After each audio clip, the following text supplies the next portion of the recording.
Hello, hello, hello! Hello. Welcome Hello, back hello. to Homebrew Advantage. Also, hey, happy Pride Month to all you tieflings out there. Man, feel so called out. Jesus.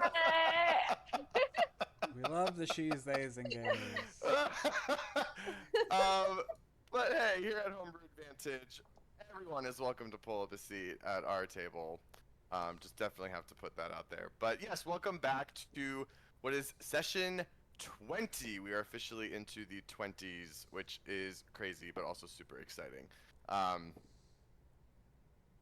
We have had a busy last couple of months. Our members have been super busy with lots of exciting things, but we're really excited to be back here tonight to keep this story moving, especially as our party is about to get real fast.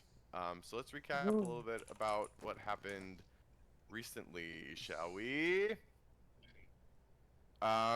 So after the harrowing rescue of Jasper's wife, the party made their way east with the goal to make it to Verkhova. Along the way, they found a little bit of trouble and heard some dire news coming from the north that the Delesian city of Gale Break experienced some kind of major natural disaster of some kind. Not entirely sure what happened up there, but they were able to do a little bit of work helping a group of refugees before being able to grab a hover rail car and make their way down to the capital of Verkhova. When they did, they pulled into Kirimi Station to find their platform eerily quiet, only to then be greeted by the one, the only Baroness Adonia Kroll herself. And after some of her typical back and forth with Davina, she demanded that the party hand over the feather in their possession, the golden feather that they acquired up in Scarport. They, of course, said no, and using some sort of magic, Adonia transformed two gigantic statues into living weapons, basically, which then proceeded to attack the party while she shadow jumped herself out of there. It was quite a brutal battle. Davina at one point was almost trapped in the wreckage of the hover rail car, only to be rescued at the last second by a very quick and smart dimension door from Velterra to the other side of the platform. Elaine put in some serious work wailing on these things, as did Jasper. And Violet was there too, and it was a great time had by all.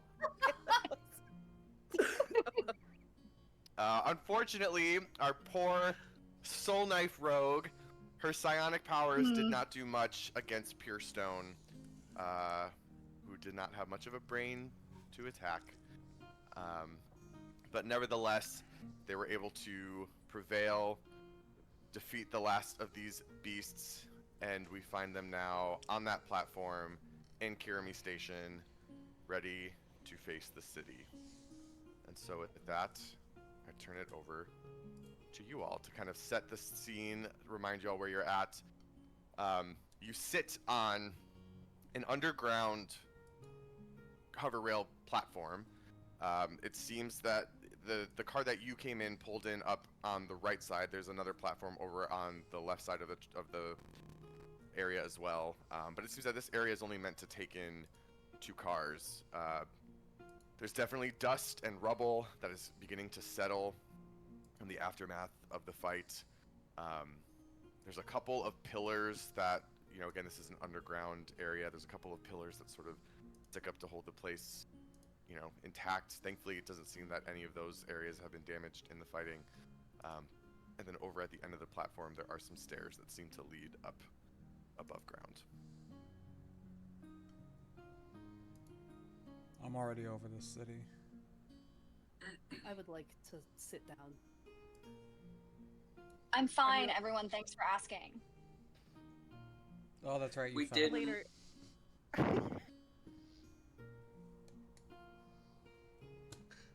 Served you right. We are gonna cut that bitch. Cut her. I'm gonna fucking kill her. Can I cut her before you kill her? Can I cut? Dev. Why you gotta ask like that? Just do it. Okay.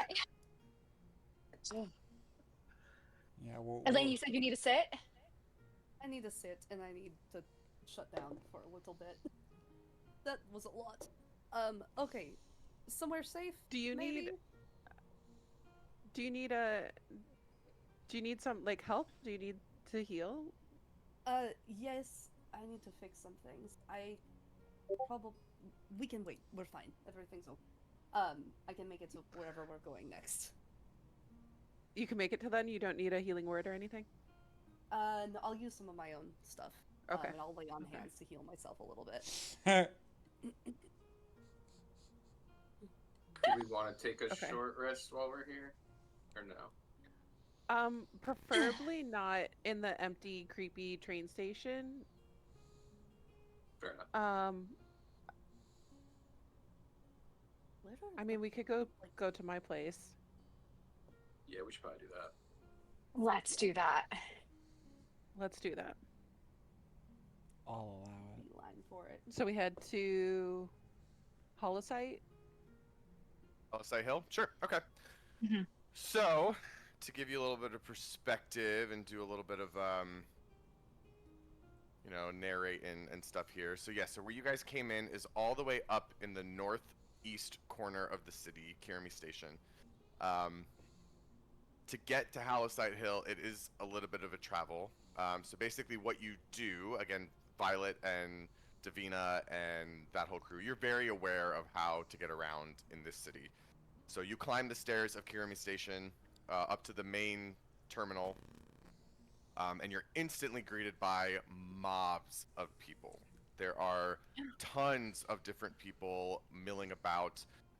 You walk up the stairs into this large, beautifully gilded, cavernous space.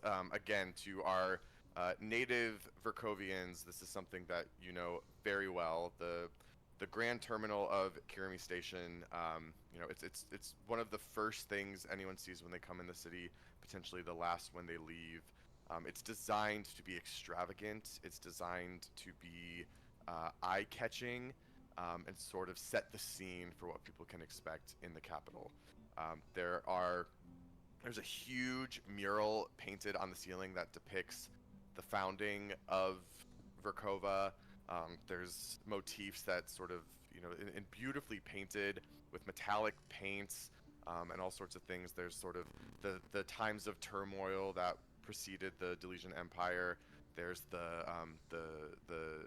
Spark of Velis depicted, where it's sort of like the birth of rift walking came about, and then you see a little bit of like the history of the progression of the city painted on glorious vaulted ceilings in the station. Being in such a big cavernous space, the sound echoes violently. It is very loud. It is very noisy, as all of these people are milling about, trying to get to their platforms, get to their travel areas. Basically just go about their day. It is the very late afternoon, early evening at this point, so a lot of people are trying to maybe get the last hover rail out to other destinations. People might be coming in to sort of get in and start their evening in the city. So you arrived at what we can maybe call rush hour time here in Verkhova. But what you do is I'd imagine probably Davina and Violet leading the crew. You make your way out of the station to what is basically a second, more compacted, kind of simpler hover rail system. This is basically the intercity tram system.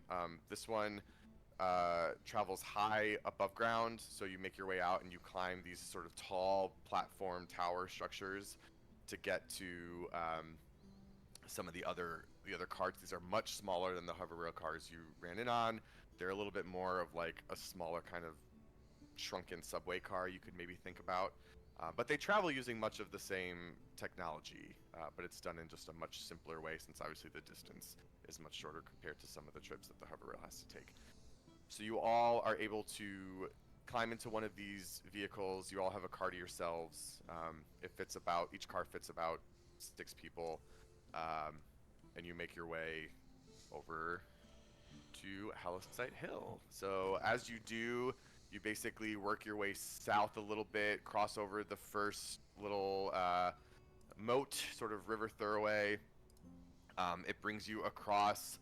You see a large domed building that Davina and Violet, you know to be the Hall of Magnificence. This is sort of the museum of Verkhova. It houses a lot of the really important Delesian artifacts. It tells, again, the history of the Empire through all these sorts of visual and artifact-driven stories. Makes your way a little bit further south towards another very serious but impressive-looking set of buildings. This is the Imperial Geographic Society, and then you take a little bit of a turn west, where you then proceed to go across the river. This, of course, is the Titanic River that you had followed on the ship with the captain on the Lone Kruthik beforehand. As you make your way over the river, you do notice that some of the buildings, the architecture begins to change. A lot of what you were seeing before was still beautifully designed, with a lot of detail going to aesthetics, to beautifying the area around it. As you cross the river, that dial is turned up to 100. You are crossing over to Hallousite Hill. This is the aristocratic center of the city. This is where some of the most important institutions are housed. Everything here is extravagant. Everything here is elaborate. Everything here is meant to outdo the structure next to it. Eventually, the tram takes you right into basically the center, where there's a little bit of like a public square, and it lets you out. And I'd imagine, Davina, you're basically just going to be bringing them back to your quarters at this point. Mhm. Okay. So you do so. This is, again, a route you know very well. You have been in the city many times. This is home for you, Davina. You've had to brave the destitute cities of Scarport, the wilds, the mountains. You are much more at home here amongst the articulately paved and cobbled streets, illuminated by these beautiful crux lanterns that run in perfect rows down the streets. And eventually you make your way up to a relatively, compared to the rest of the area, a relatively modest habitation.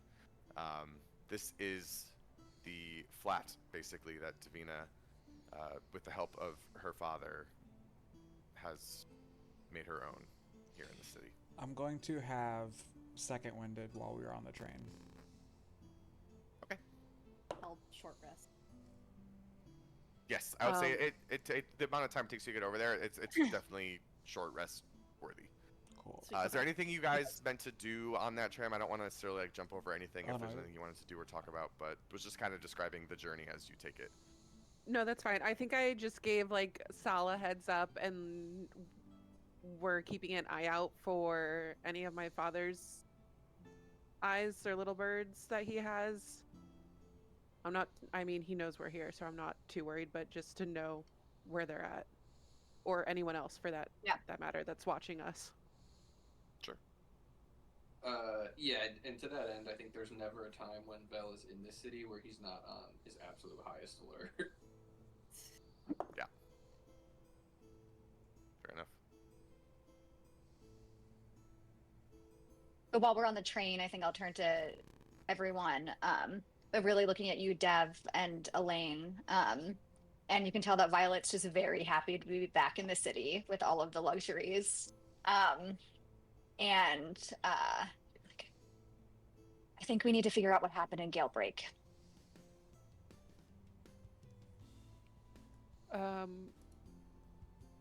Yeah, we need to figure out a lot. Like, why the fuck was Adonia bold as that to attack us in the middle of the train station in the middle of the city? How did she know that we were coming? There were no guards. We went through Port Sever. She knew we were on our way here. Yeah. My question is whether she knows that we fucked up the outpost or not. My plan was just to say I was going there to get a progress report and had arrived to it already blown. Oh, I just don't know whether she knows we were there or not. So. Oh. I wouldn't be surprised if she does. Yeah. No, you do all the I'm just people. going to This assume is your they city. know everything. I'm just here. Same. This is your city. Can be yours too, Jasper. No, it could not. Couldn't be me. We'll show you a good time. Couldn't be me. Not enough I'm trees. scared of what you're going to show them. Not You're enough gonna trees. show 'em- Too many people. And the races, probably. So. But now, Davina, you've been gone for a while, so you probably don't have any food at your place, huh? No, but it That- wouldn't be hard to get. That feels like that should be a top priority. Davina doesn't strike me as someone who keeps a stocked fridge to cook for herself. No, She's a Like, you guys, Postmates friend. you guys have seen Postmates what I've been girl. able to do with garbage from the woods. Wait till I have a greengrocer and a baker on call, because don't worry. Yes, but Vel, we have our spot that we can go to, right, Dev and Aline? It's our spot. Our spot, as in... The Pink Pony Pub. The pink pony pub. I'm gonna keep on rocking at the pink pony pub. Violet, any other day, I would be so excited to go, but I feel like I'm literally low on energy. So Hey, I it's do not Pride. the We have capacity to for go. this Oh my god. We have to Well, if celebrate our not bisexual tonight- queen. Elaine, if not tonight, tomorrow. Okay. You could. I also don't mean to hold. Well, You could go. I was and gonna say could maybe stay you back. could go. You could go with some of us could go if we wanted to, and you could reach out to some of your contacts, see what's been happening here. Yes, I would love to do that. I'm gonna not be seen in public unless absolutely necessary. So Yeah, that's yeah. my Some plan. of them. Some people are trying to keep a low profile. I'm thinking because it's DM. You said it was pretty late, right, in the evening. It's starting to transition from afternoon to evening. Yeah, I'd say Okay. think around like the 5-6 o'clock time frame. Okay. Yeah, I say we get a meal, or get some groceries, let Val do his thing in the kitchen, and then get a good night's rest, and then we can do what we need to in the morning. I'm going to the chancel, and then to my father. What else are we doing? Is that it? Well, I think tonight, Dab, I want to go out and just see what intel we can get around town. Okay. Maybe we can go to the seedier parts of town. The Or that. Red Pony Club. We're going to bar town. here just a variation of a color of pony? I don't understand. A lot of horse iconography. It's a surprising amount of horses. So many horses. Tedious part of town, the brown ass. Brown ass. They gotta Oh wipe. my They gotta learn to God. wipe better. And this is the seat of power on the whole continent. Huh? This is it. Get it? The This seat is of it. power. What do you think that the elites do with the money that they get? Drugs. This is what they do with it. Yeah, at the pubs, at the pony pubs. Pink pony pub. I'm gonna get some info at the pink pub. Oh wait, I look like a giant himbo, don't I? You do. Yeah, I was gonna say, You- Jasper, oh, you're not yeah. you're not you. You can cut us. Oh yeah. You're- Forgot about that. Hey, I got a new personality So- for today. Oh, I dislike this. Oh, I greatly Ain't dislike nobody this. ever gonna know it's me. Okay, so can we say that we stopped at my place so that everyone knows where it is in the event of emergency, like where to meet up, and then whoever wants to join we can all, I'm sure Davina and Sal freshened up so that they could go to the club. These are my guns. Bada bing and bada boom. Oh my god. That is. Well, now we have the fruit fly and we have the bear joining us.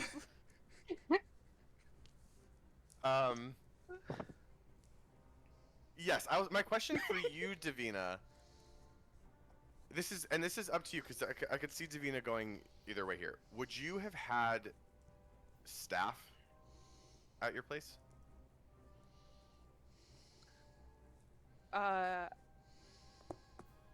Limited. I'd say like 1 or 2 max just to keep it running. Trust it. Also, can we get like a readout? Like what are we walking into Yeah, when we what get to your is- place? Yeah. What's it look like? Yes. Davina? Oh, it's Yeah, it's for it's your place, right? It's your place. Uh-oh. I'm thinking like very like Manhattan townhouse, but kind of like Harry Potter-esque, where it's like much bigger looking on the inside. Big open floor plan, multiple stories, a little garden, balcony. Very very chic, very very very on trend. Gold toilets? Millennial gray everywhere. Oh my gosh. Any gold toilets? Oh, I love it. Everything is gold. No. Everything is gold. Everything is gold. Everything is golden. Yeah, everyone can have their own bedroom and suite bathroom. Hey. all Don't take my room now. privacy. I've got a huge chef's kitchen for Vel, even though I don't know how to work anything in there. That can sounds have about that. right. Yeah. I just like being able to show off. I have this wide range burner stove, gas stove, but It's all kind of like staged for like an Instagram shoot, It's- essentially. exactly. Oh my- It's MTV Cribs. Yeah. It's fucking Dakota Johnson when she was doing the architectural digest thing, limes. and Yeah. she's like, I don't eat limes. I don't like limes. I don't know why they're Yeah. here. I was about to say there is a bowl of fruit. You haven't been there in months. There is a perfect bowl of fruit. It's fresh too. You have somebody going in changing out the fruit every few days. It's like It's fucking wasteful. Sorry. going to say- For aesthetics. just in What I was case. going And to fresh say- flowers. What I was going to say was, as you walk in and you're all starting to kind of like get yourselves around the area, someone does join you. It is your housekeeper. She's a small little rock gnome. What's her name, Davina? Madison. That was the first thing that came. Madison? Maddie. Okay. So she comes out and she goes, "Oh, Mistress Davina, it's been so long. I didn't expect to see you. Welcome back." Thank you. Thank you. I'll be having some guests if you could prepare the bedrooms, please. She looks around at everyone who's there and she like bows to each of you individually, and she's like, "Yes, of course. I'll get right on it. We have dismissed some of the staff in your absence. I can request they return immediately. No. Oh, That's okay. And this gentleman, and I point to Val, will give you a grocery list. yes, of course. I'm always happy to go to the market. Whatever you need, just let me know. Of course. You're familiar with Sal and Elaine. Yes, This it's is- lovely to see you again, mistresses. Welcome back. We have Val, and you go by a different name in the city, Jasper? Yeah, my name's Mook.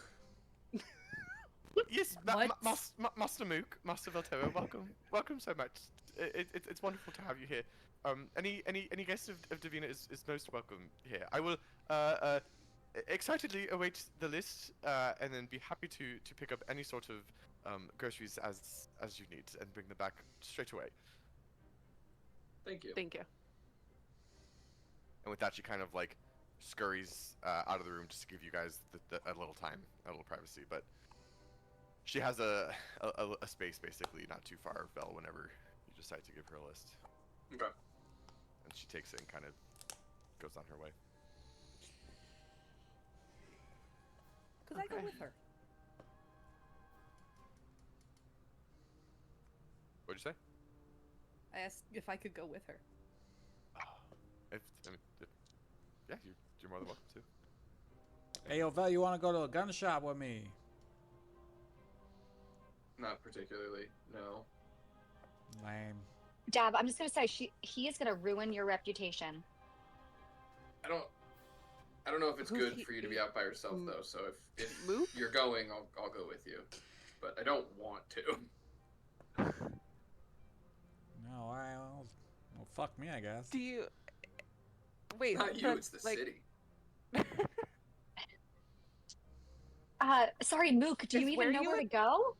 No, I was just gonna that walk. would be I was gonna walk out and ask people. no. No. Davina, don't where do that. should we go for this kind of thing? I think that should this- wait until tomorrow. First of all, the shops are closing, Mook. That's a good Yeah. point. That feels like a tomorrow activity. That's fair. That's fair. That's fair. It's fair. And we will take you to the best shops in town. I want a gun shop. I don't know if you know where those at here. Oh, we know. They got bagel shops around here. I need some schmears. Oh my god! I thought you said Baylor shops, and I was like, what the fuck is that? No, Go I Bears. knew exactly what he said. It took me a second. Well, Oh my god.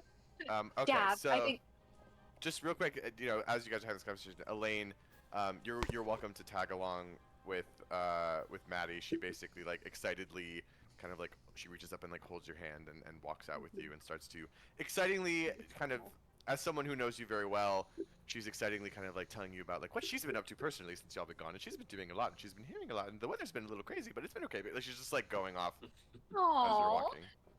I like her. She's cute. She's fun. And then in terms of the rest of you, as you decide.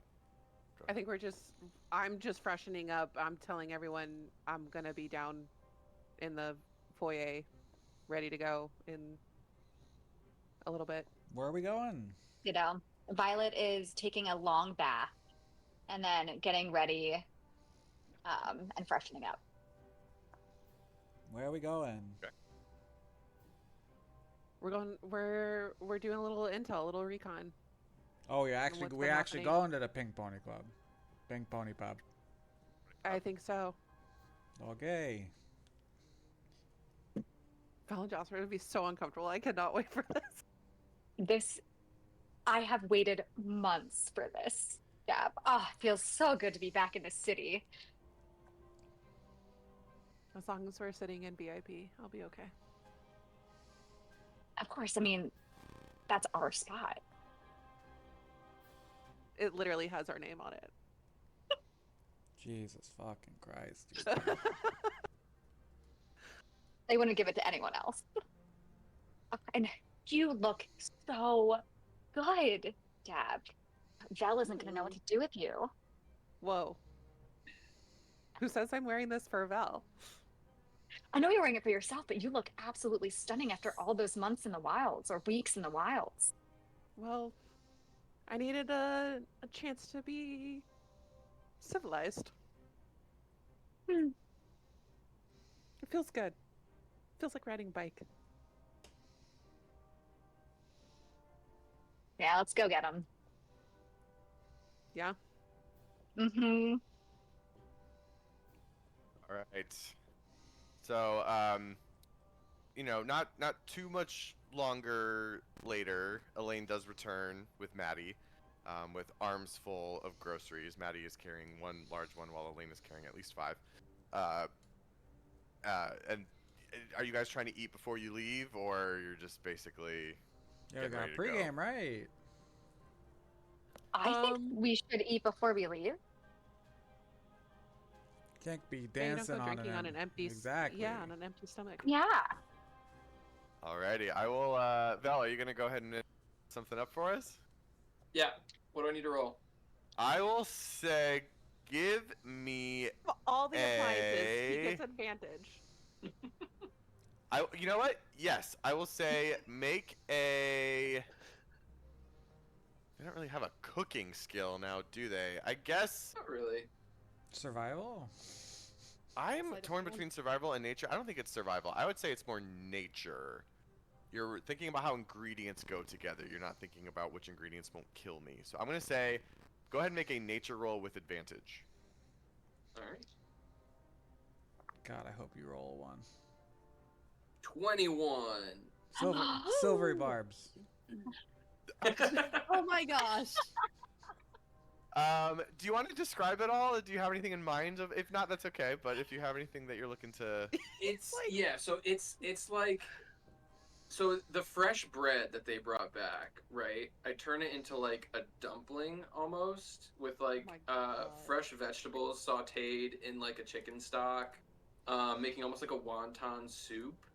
And so like everybody gets their own little like bowl of like the soup with like a big dumpling in it, and it's just like stuffed with like carrots, celery, greens, all this kind of stuff. It's full veggie. The whole meal is just full vegetarian.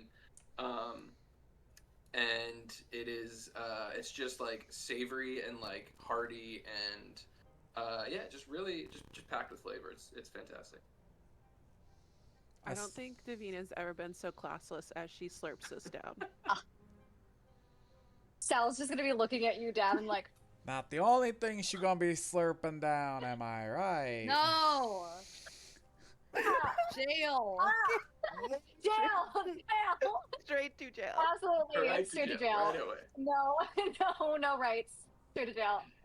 No trial. No trial. As we're eating, Sal's gonna look at you, Val, and be like, "This is actually really good." As I'm stuffing my Yeah. face. See, this fresh bread, that's the hardest thing about making meals in the wild. Just the lack of fresh bread. all right. Well, y'all are able to enjoy a fantastic dinner courtesy of your skilled chef Valterra. And after that, you start to kind of collect your dishes, and Maddie's immediately like, "Oh no, I've been waiting for you to return so I can be of service again. It feels good to be needed again. Please let me." I love Mrs. Potts. Maddie, I Where's- missed you too. Hey, where's Chip?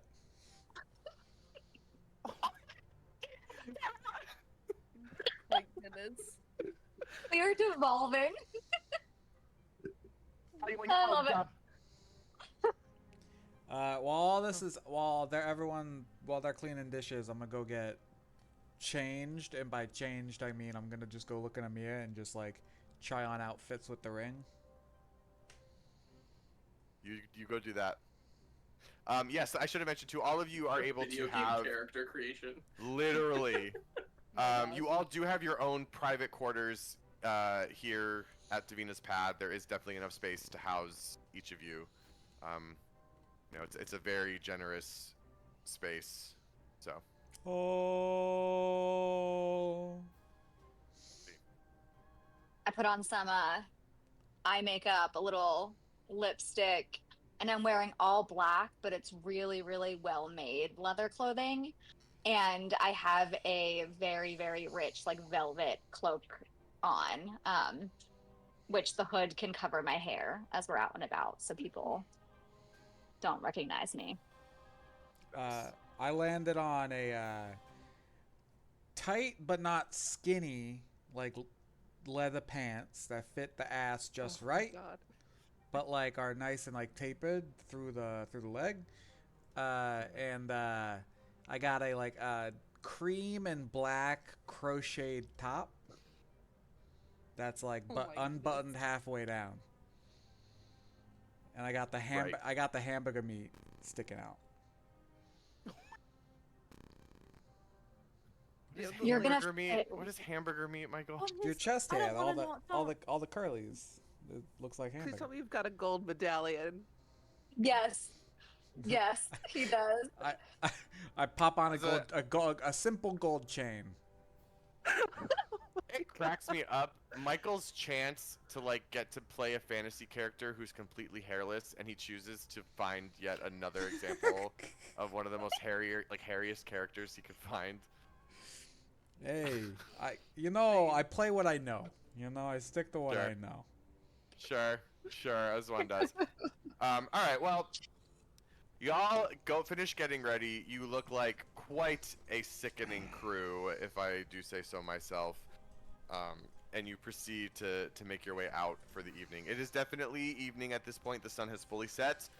And in terms of where you are going, you are making your way over to the Pink Pony Pub, which the Verkhovians know, the native Verkhovians here in the party.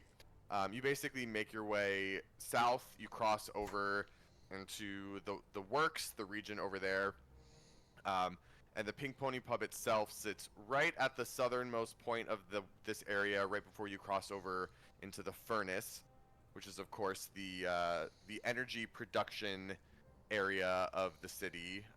Definitely starts to get a little seedy over there. This is one of the last kind of quote unquote reputable places on this side of the city before making your way south. So you pull up. It's the Pink Pony Pub itself it's a relatively large building, but it is very modest in the sense that it is basically just a large wooden structure.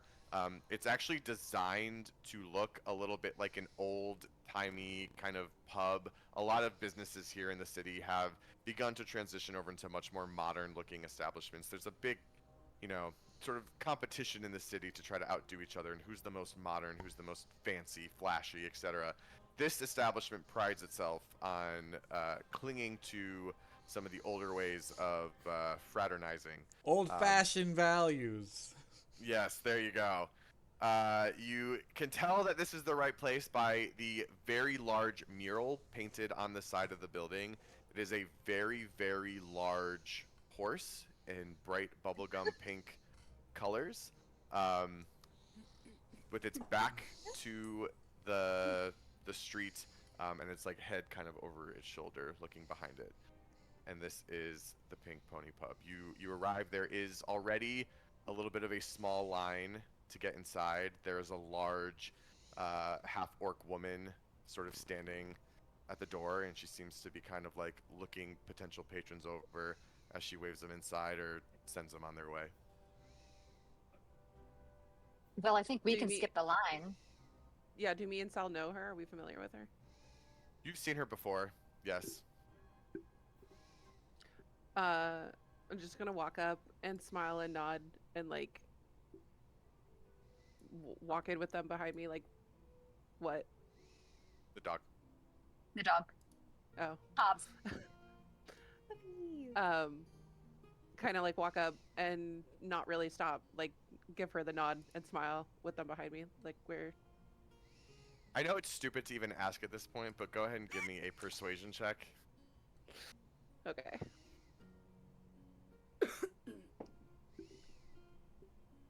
$21. She looks at you, and for a split second, you can tell it takes her like a little bit of a second, like a beat to kind of look, and she's like about to like put up a fuss, and then you see it click in her head. She's like, "Oh, I remember that face," and she sort of waves you all inside, and a couple of the patrons waiting in line kind of like peek their heads and give you a little frown as you stroll on past, and you walk right into the building. When you do, you walk into, again, another cavernous space. This one is designed to be as such. The Pink Pony Pub is, it's definitely a bit of a watering hole in this part of town. There is a huge central bar that goes all the way, it's sort of, like it's a full 360 bar, and the bartenders are in the middle serving people in a full proximity. If you can imagine kind of what I'm talking about, like the bar is placed in the center, and so the entire movement of the bar kind of like, it's like a convection current, right? Like they're moving towards the bar and then moving away to the outer perimeters of the pub and then moving back in and then moving back out, sort of coming from all angles. Over on the north side of the pub, there's a large stage where there currently are two musicians playing. One of them is playing this big assortment of percussion interests, while another plays a funky-looking stringed instrument. They're playing very upbeat, fast music. Y'all recognize this as sort of a little bit of a new genre of music that is starting to make its way through Verkhova. You would never hear anything like this up on Hallowsight Hill. This is for those who are able to cut loose a little bit more For the she's, theys, than your and average gays only. aristocrat. Yeah, exactly. But yes, this is it's already very crowded inside, even for a relatively early hour in the evening. There are all sorts of people milling about, making their way to the bars, making their way to other booths, etc. I'm trying really hard to find like fantasy like music to put on right now, and I don't know what I'm supposed to be putting in my ear holes. Yeah, that's sort of the curse of like having like a little bit more of like a. There's The literally Pink Pony the Club. Bardcore. Pink Yeah, Pony- but yeah. I can't put that on the stream. Oh, yeah. Oh yeah. Sorry, well, I'm gonna I'll find a good system eventually to get y'all back to the ambiance because that's so Troubadour by important to me. Percival. I'm gonna walk around, find our table, and immediately order 5 of the strongest drinks that they have. Sure. So you make your way around. Your table, as you remember it, is it's a circular booth that's up in the upright corner of the pub. As you make your way over, you see that there is a large group seated all around the table. Anyone I recognize? Excuse Please tell me me? it's Adonia. It's not. She would not be caught dead in a place like this. Do we recognize them? No, it's you don't. None of you don't recognize any of them immediately. It seems to be a mix of like humans, tieflings. It's kind of like a scattering of folks. It's your Kinda bully seems to be from kinda middle younger. school.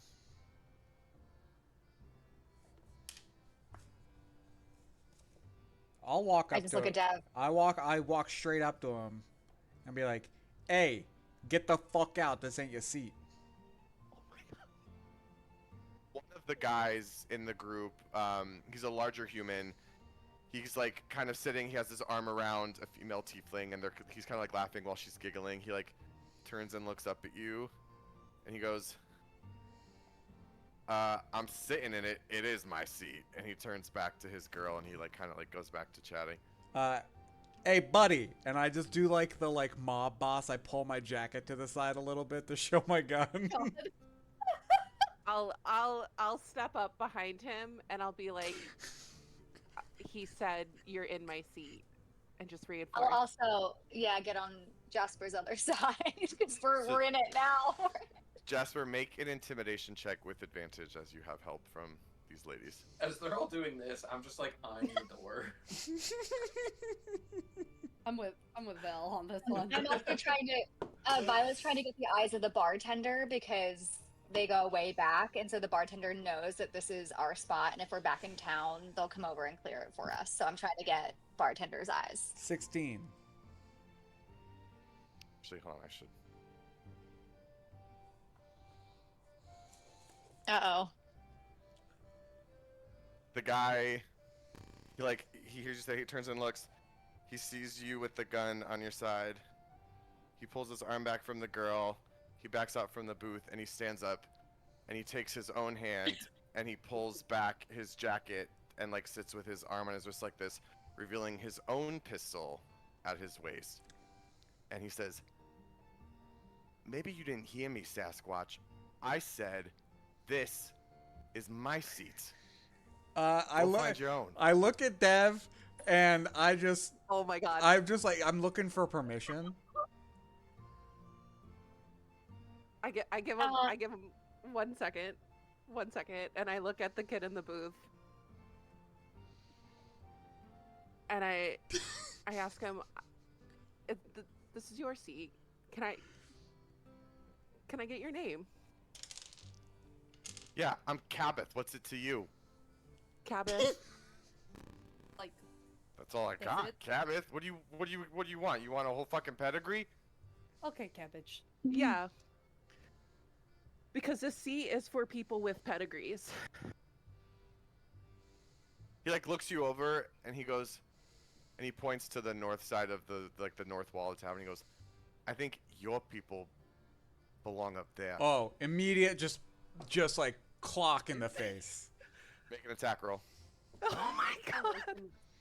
I If a hope drink, this if a Yeah. single is a bar drink fight. gets spilled on my dress. 19 on the die, so I think I'm hitting this jamoke.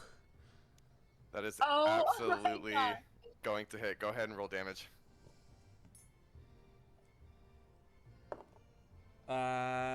7 points of damage. All right. Jasper pulls back. I'm sorry, Mook pulls Mook. back.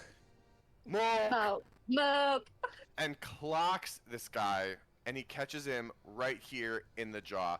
You send his head flying backward. Spittle comes out of his mouth as he rears from the hit, and he goes, "You piece of shit!" And he pulls back, and he goes to take his own swing against you. And that is going to be... That is a 16 to hit. Nope, I got a 17, buddy. Okay, question though, Yes. because we were starting to talk about this. Is that with your shield or without your shield? Not with the shield. I don't have It's a not with shield yet. Okay. I don't have a shield yet. Oh, I thought you had one already. We were I'm talking sorry, I about don't know me why. getting one. Got it. Okay. Then no. Okay. So he's already been drinking a little bit. It could explain some of his behavior. You kind of piece together as this is happening. But he goes and takes a swing and he misses and like his arm sails right past you. And he kind of like stumbles and he's right in front of you. I don't he's he does like the whole like he went really hard and like past me. I just give Yes. him like one of those like a side like how you kick a donkey. Yeah. Like I just like give him a just Who's a little. kicking a donkey? You guys know what I'm talking about. You kick the Yeah, donkey yeah. in the butt. I just like Get outta here. I just hit him in the butt to keep him going, and I turn to the girls and I say, "Hey ladies, you guys need better taste in men." Emotional damage. The tiefling woman stops. that was on his arm kind of like looks you up and down and she like slowly Oh. scoots herself Oh, not me. I'm just saying out better of the than seat. that. And she comes over to you and she says, Ah! "Well, maybe you could get us a drink and I could find a better place to sit." You're barking up the wrong No, tree, no, honey. no. Get out of here. She like turns to her friend next to her and she's like, "I forgot it's Pride Month here in Verkhova." And she turns and she walks away.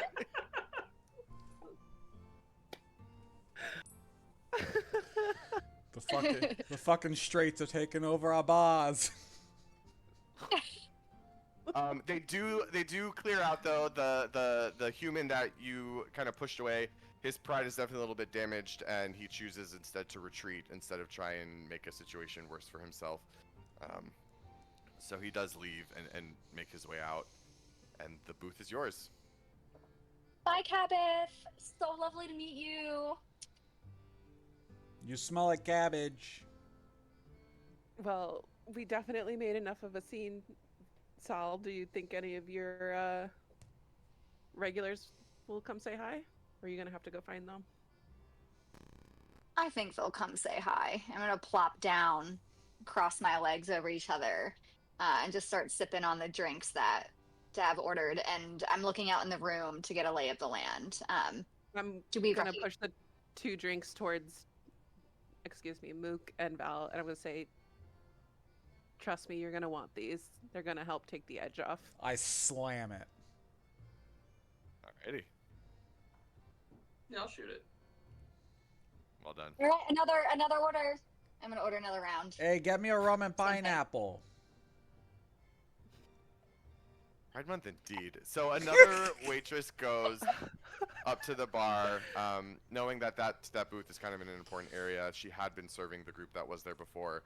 She goes and she brings another round of drinks over to the table. Violet, make a perception check for me as you scan the room. Let's see. Wow, that is really, really good. I rolled a 2. So add 6 to that. It's a total of 8. Incredible. Okay. So the drinks come. Y'all are taking it and starting to sip even. And Violet, you are maybe it's hard to say. You're a little excited to be back here, and you're eagerly scanning the room, trying to see if there's anyone you know. The problem is you're doing it not trying to see what you can see. You're looking for something in particular, which means anytime it's not exactly what you're looking for, it immediately jumps out of your brain. So you scan the room, you're not seeing anything. Until all of a sudden you hear a voice behind you, and it's this sort of like soft but strong kind of, almost call it a purr. Oh, don't And use. the- Oh and the- my God! You And the voice unwittingly, goes, unwittingly, unwittingly voice used the goes, like most. Shut up! Shut up! The voice goes, who are you looking for? He purred. I'm gonna lower my voice and be like, "You, obviously." Violet, you turn around and come face to face with a very furry and yet regal face of a very handsome Leonin, who you know Oh to my be God. your good friend Yorin. He's bent over at the edge of the table. For a Leonin, he's rather lean, not quite like the bulky sort of lion shape that some of the others of his species are. He's a little bit more lithe, a little bit more graceful, and he's currently just a little bit hunched over the edge of your booth, whispering in your ear. Oh, you were looking for me, were you? Once I realize that it's urine, I'm gonna like squeal a little bit, turn around, like kiss him on the cheek, like urine, you savage animal. Oh, you know me. I had to come to the watering hole to find some prey. Link on over here. He, in a very deft movement, sort of like takes one hand, puts it on the edge of the booth, and swings his legs over and gently slides right into the booth next to you. So much so that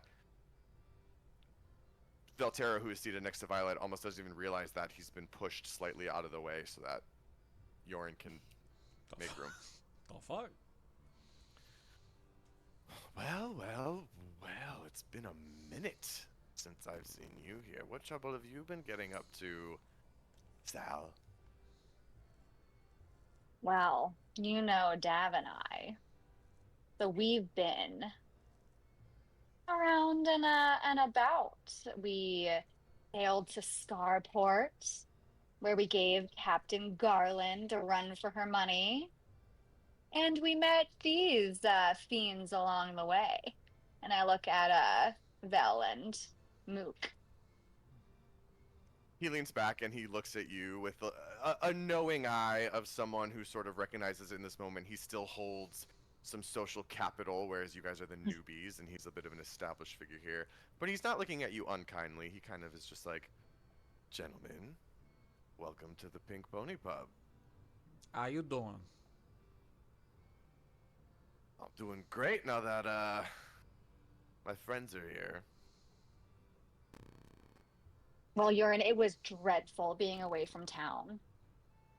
So you've got to fill us in. What did we miss? Did you miss? You missed everything, Violet. Oh, Sal, excuse me.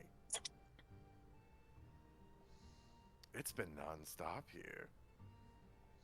There's been a lot of important people in town. He kind of looks over at you, Davina.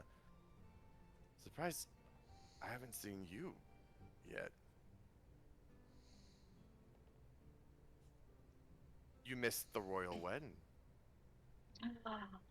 Oh no! I bet that Dripping was with I quite sarcasm. fun. know. Oh, Sal, I know these sorts of things are your favorite.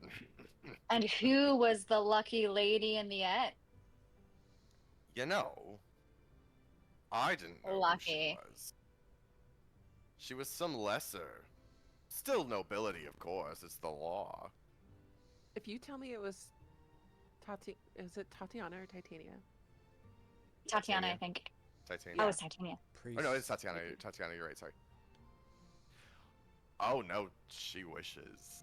All the major houses were livid when the announcement came out. Probably fucking Adonia. No, even she's way too important. A baroness from one of the cardinal cities? Again, one would think. But no, it's from a lesser house. House Panin, Lesser. apparently. Oh. House House what? Panin. Panin, P-A-N-I-N. Must have been true love. Do we then. recognize them at all? Davina, a little shock of electricity goes through you. House Panin is a distant branch of your mother's family. Oh. A very distant branch. So you are know they them. they from the Federation then? They are not. They are from Delesia. Oh, that's right. Yeah. They are, again, technically nobility because their blood still comes from the aristocracy.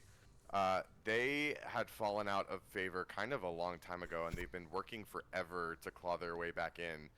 And members of that house would come knocking on your mother's door from time to time, basically trying to beg favor, and especially once she married your father, and like that was shut down immediately. Your father wanted none of that sort of solicitation from a lesser house trying to come take your mother's status. Well, aren't you glad we were out of the running by the time that decision was made, Dev? Well, I'd like to know the would have loved to be a fly on the wall for that negotiation, but guess we'll find out soon enough. I thought you would have been gorgeous. Had I known, had I been here, I would have. Too busy partying with pirates. And then he kind of looks back to you, Sal, and he goes, "What'd you bring me?" Just what you loved. And I'm gonna go in my cloak and pull out a piece of art that I picked up in Scarport. Is it art? Yes. Okay. Question for you. Are you meaning to be sort of genuine with this? Are you trying to be like, here's this thing I have in my pocket that I'm going to pass off to be nice? Genuine. Okay. So, yeah, I'll say what you produce is, it's a carving. It's sort of like a statue is not quite the right word. It's basically a very small little tablet with a very intricately carved scene of a dragon flying over some mountain peaks. And you hand it to him, and he looks at it, and he goes, "Oh, Sal, how do you find this stuff?" You know me. I just Well- it finds me. Well, listen, you've been so nice to me, as you always are. I'm happy to return the favor a little bit. And his very sort of like quippy, witty little demeanor lessens for a little bit, and the smirk on his face drops ever so slightly. And he looks at you and he says, "Art's looking for you." Has he gotten into trouble? He's starting to poke his nose in places that, well, he doesn't just have your aptitude to crawl out of. For what reason? I think to find you. He's looking for clues. He knows that if I don't want to be found, he's not going to find me. Ugh.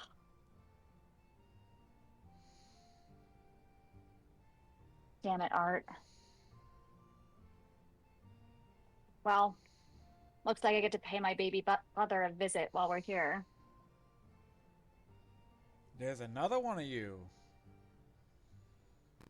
What did this world do to deserve that?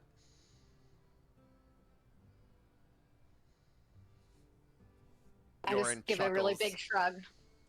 Yorin chuckles and he says, I ask the shepherds myself that question every day. But he's not as good looking as I am, so I got those genes in the family. Humble, as always, Sal. And he turns and looks at the rest of the group, and he looks at you two in particular, Valterra and Mook. And he says, so what's your stories? Where do you come from? You're not from Verkhova. Nah, I'm from just No. I'm from a little hamlet, you know, just from nowhere. It's a little town called Brooklyn over near Skyport. Make a deception check for me. Oh, dear God. Uh-oh. Davina's I'm like gonna- Uh-oh. clenching her teeth. Like, oh my god.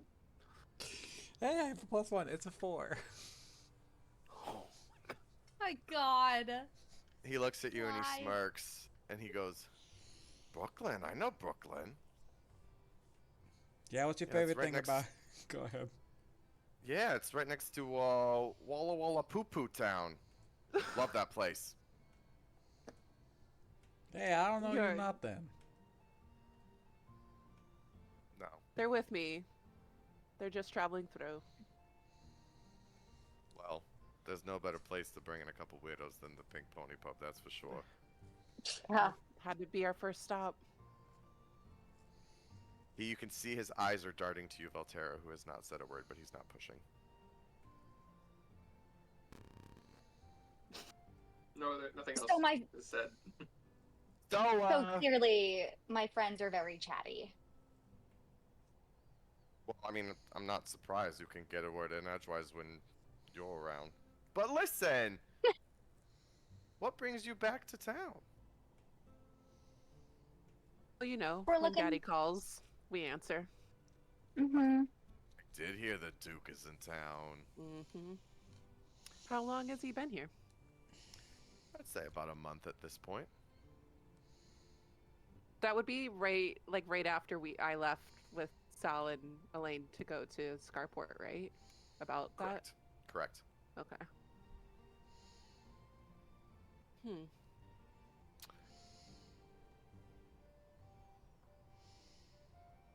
Is there any mumbling what he's been up to? Why he's visiting? Not that I'm particularly aware of. As I said, there's a lot of fancy, important folk here in Verkhova these days, and it's not even in season. Well, So who's new? Like who's in town you're in? Well, most of the major families are all here. They haven't left to go home for the off season like they usually do. A lot of them have stuck around. Maybe they knew that the wedding was going to be happening sooner than later. It's hard to say. When is it happening? Oh, the wedding already happened. You know I love we missed the big party. Oh, don't you worry that pretty little head of yours, Sal. You might have missed round 1. But after the wedding comes the coronation. It's happening tomorrow night, believe it or not. No. Aren't we lucky that we came into town just in time? Serendipitous. And how is our good benevolent king doing these days? The Grand Emperor? Mm-hmm. As spineless and wobbly as always. You can tell he's trying hard to live up to his mother's legacy, but he's nothing like she'll ever be. He's pissing off a lot of people in the process, though. I think he's decided that it's better to be feared than loved. He's taken a very different route than dear old mummy, that's for sure.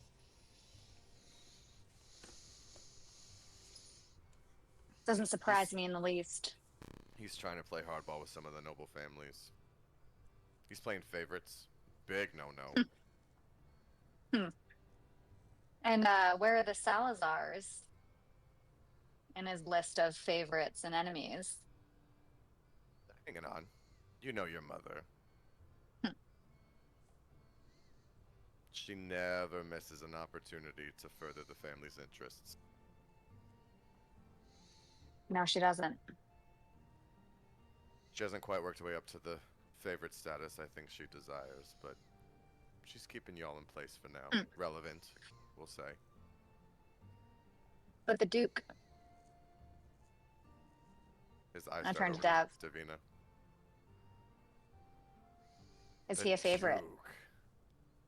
The Duke Zholmyr Sinclair. Yes, Jasper? Quick question: is all of royalty? Are they all Vila? No. Okay. No. Nope. In Are fact, they- the Grand Emperor himself is human. He's not Okay. human. Are they all like human passing? No. No. Okay. All different races. There's a bit of a scatter. Yeah, Okay, there's a bit of a mix. Okay. That's all I want to know.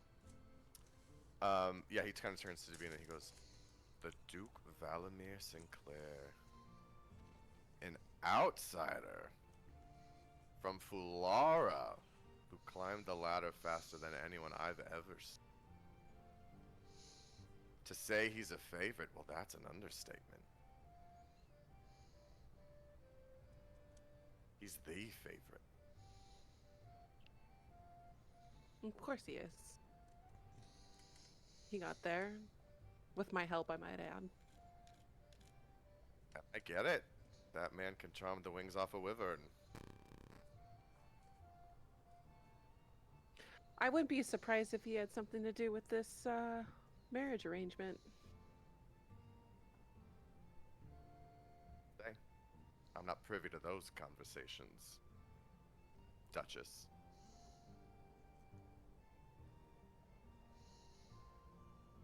Careful. Your jealousy showing a little. Oh no, was my fur turning red? He kind of like gives like a wide smirk. Charming as always. He lets out another soft purr, and then he kind of looks back at all of God you. damn. And he said, "He's a cat." I know, And he but it's says, the girls know why I'm laughing. "Oh, is this a fucking Akatar thing?" It's just course it is. shitty It's just romance in general. romantasy. It's just romantasy. There's a lot of purring and growling. The men and, always be purring.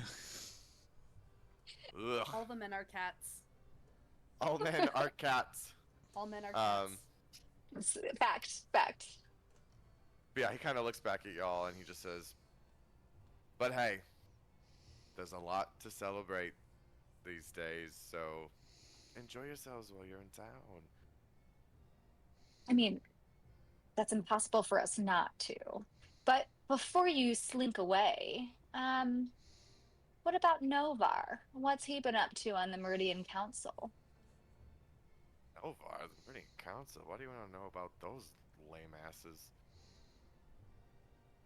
They're important in the city. You haven't seen them do anything a little shady lately?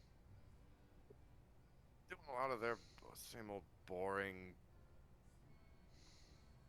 I don't even know what they do, to be completely honest with you. So to provide some context here too. So I mean, the Meridian Council is like Bunch of the nerds. order of Xanthos is a bunch of nerds. Yeah. Okay. They are not flashy. I mean, they're flashy in the sense that they're important people with a lot of influence over an institution that scales the continent. But in terms of like aristocratic society, political stuff, like no, they are not very. It's like you know, like a DC socialite coming up to you, a fellow DC socialite, and being like, "Have you heard about like what the Secretary of, you know, like Assistant Secretary of Transportation is doing?" They'd be like, "What? No, I don't know." I get the feeling they're like the What a the niche Maesters joke. from Game of Thrones. It's a very close analog. It's a, yeah. Okay. Ooh, okay. Well, okay, with that in mind, okay, well, I guess that's not surprising, but if you happen to have anyone who can trail them or just keep an extra eye on them, I would be interested in their movements around the city while I'm here. Interesting. Look who's becoming a little bit more tuned into the wonkiness of the city, huh? Never would have pegged you for it, Sal. But I'm happy to do it for you. Who knows what happened when I left the city? Huh, who I am now. But here's some gold. Did you give As per our arrangement, I'm going to give him 5 gold Okay. for being my eyes and ears and for your silence. In a very fluid motion, he kind of takes the gold and like deftly puts it into a pouch that you didn't even notice was on his hip until now.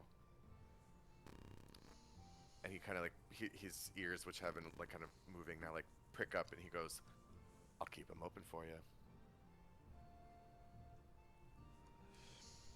Thanks, you that, handsome devil. He's going to take his drink, shoot the rest of it, gently place the glass down, and then get up and make his way out of the bar.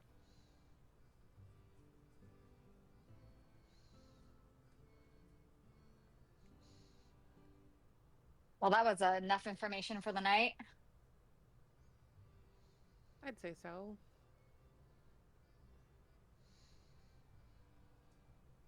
Dad, what about your dad and his very fast ascent to power? I mean,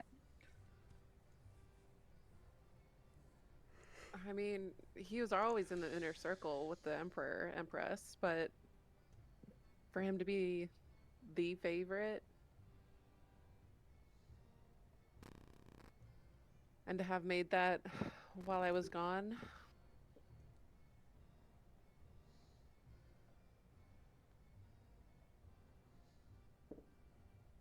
I mean, welcome to Conspiracy Town, population me. Care to join?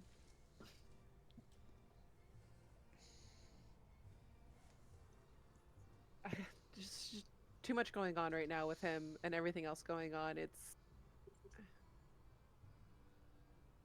I know he's involved in every bit of it. It's all I know he connected. is. It goes all the way to the top.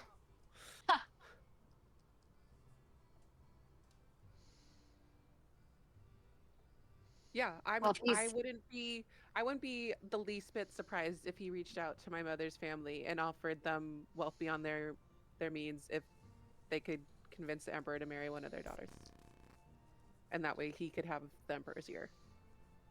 I would not be surprised in the least. Because that was supposed to be me. That was what he wanted. And he always gets what he wants, so. You could have been Empress.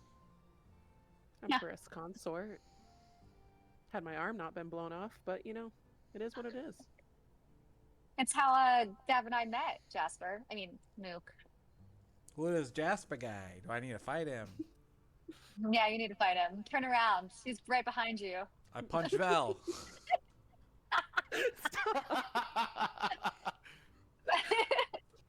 But yeah, Dav and I were in the running to be Empress a few months back. Both of us met at a one of the fancy, extravagant balls that the Emperor held for all of the ladies in waiting.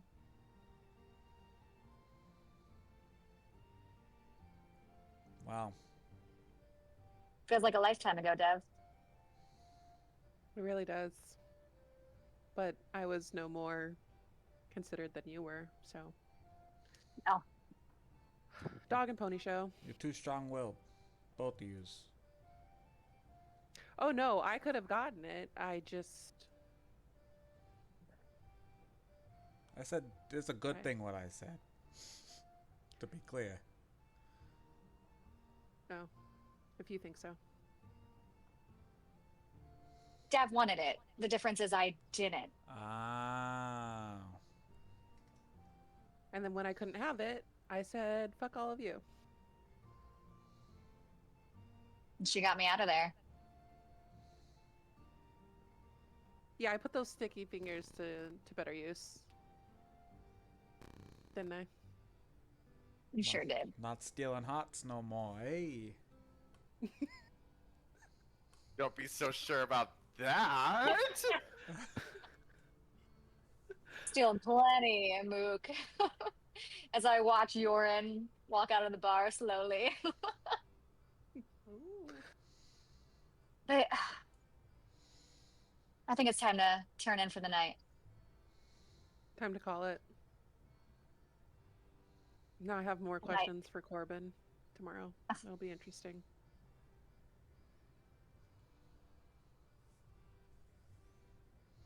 Corbin. He is going to be surprised to see you. I wouldn't be surprised if he shit his pants, but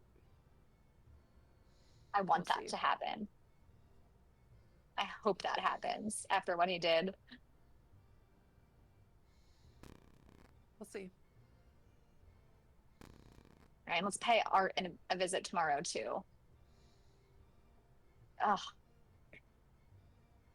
But if he's the favorite of Mummy and Daddy now, then he'll have some information, hopefully, about what they've been up to. Yeah, your brother. Yeah. Yeah. If he's been getting into trouble, I can't imagine he's your mother and father's favorite anymore. Well, he's the only one they have left to take over the family business. Mm. So, just out of curiosity, are all the families in Verkhova as fucked up as yours are? No offense. I'm gonna go out on a limb and say, yeah, you don't get Yeah. to this point of power and notoriety without a little bit of fucked up. Interesting. Okay. Yeah, but we're not even the worst of it. Ambition know, is my the dad's death pretty of fucked up. empathy. Yep.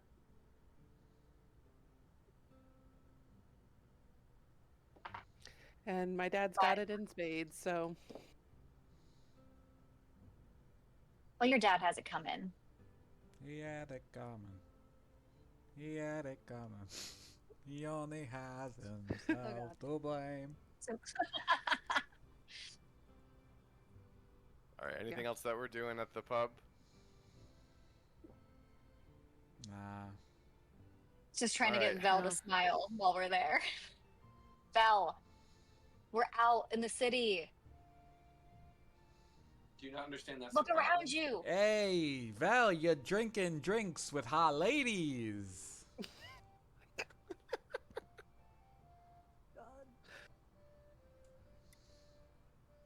I'll be more comfortable once we're back at the house. No fun, this guy. All right, let's get him back to the house. We don't all have rings of disguise, Mook. Hey, it's freeing to be someone else for the night. Wow. So Violet's- the waitress comes over and drops off a bill. It's for the drinks. It's 2 gold in total. So whoever wants to pay that, go ahead and just take 2 gold out of your inventory. Come on, Miss Moneybags. I got it. But then you are able to make your way back through the city streets, back up to Hallowsight Hill, with pretty limited trouble. Again, it's an evening. The streets are busy at this point with a lot of people on about, especially over here in the works. All sorts of establishments that are here for the evening time. But you make your way back across. As soon as you cross over into Hallowsight Hill, the streets get much quieter, much cleaner, much wider. And you make your way back over to Dev's impressive flat.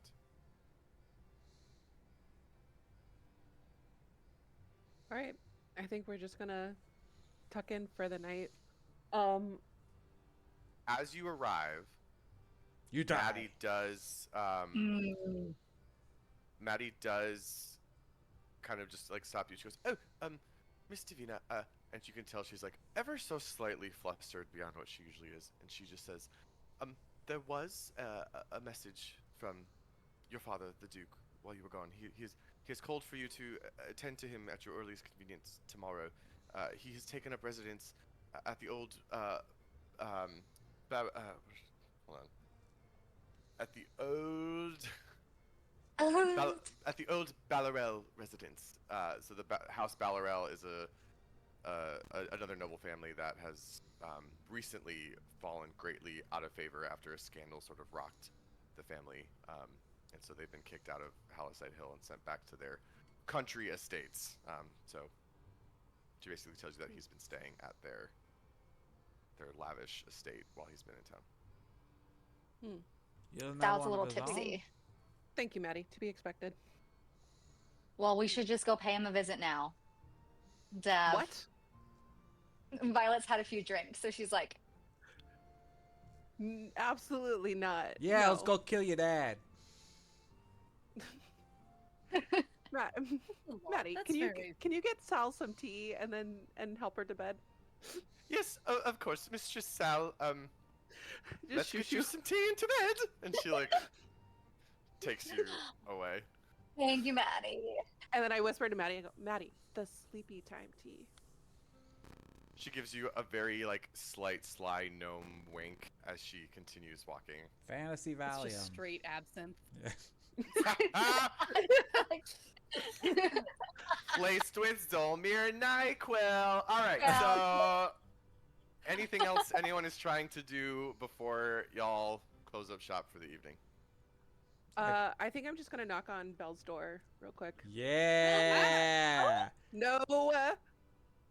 Get it. You two gon' fuck. Elaine just like goes into Sentry's Rest as soon as she gets in. She just like sits on the couch and tips back like for a dad nap, just exhausted. I'll open the door, and when I see it's Davina, I'll give like a faux like deep curtsy. I'll be like, Mistress Davina. Oh, fuck off. I was coming because I was concerned. I don't normally do this, but I know that you're uncomfortable here. So if there's anything I could do to make it more pleasant for you, and I give a deep, mocking curtsy.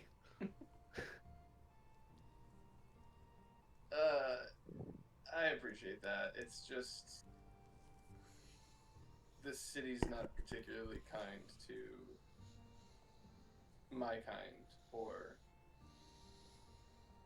I should say, I don't approve of their approach to riff walking and the wilds.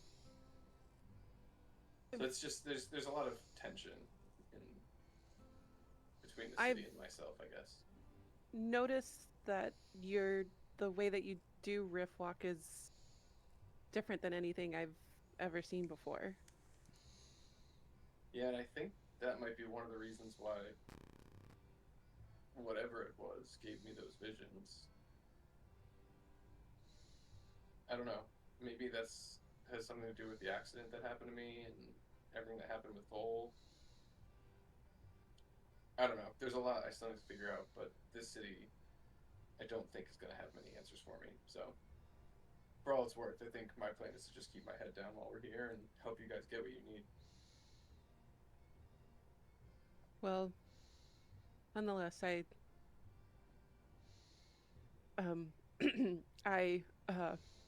acknowledge your discomfort, and I appreciate you being here. She's gonna get like really red, and then like say, okay, well, I'll see you in the morning.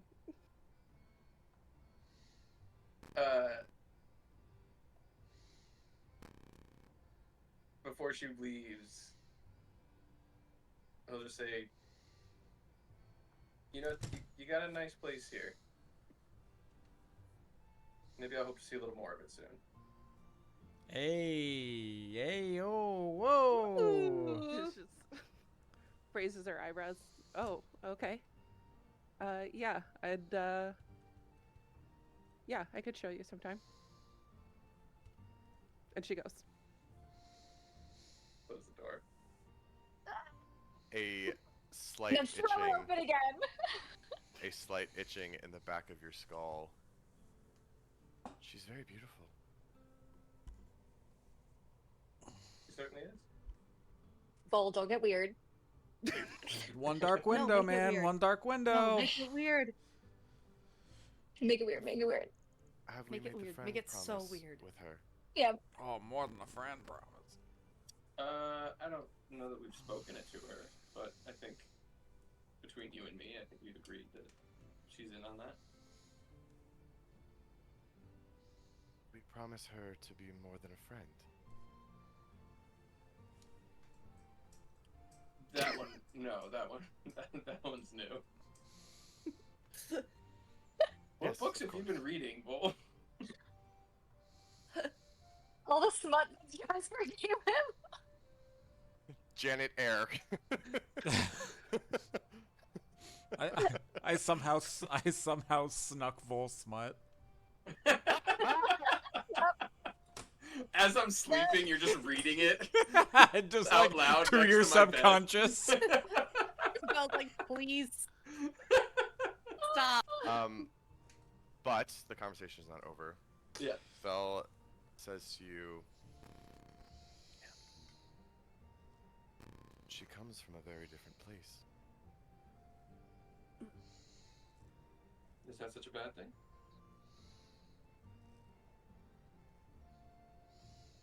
Depends, I guess.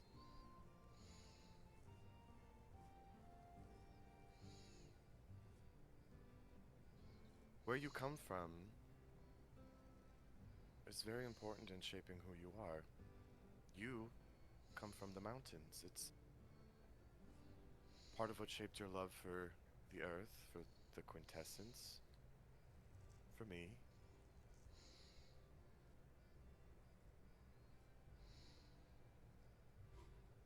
She And- comes from a land of steel, dead power. Do we know what she wants? Not necessarily, but I don't think our interests are in opposition. Good. I hope it stays that way. We...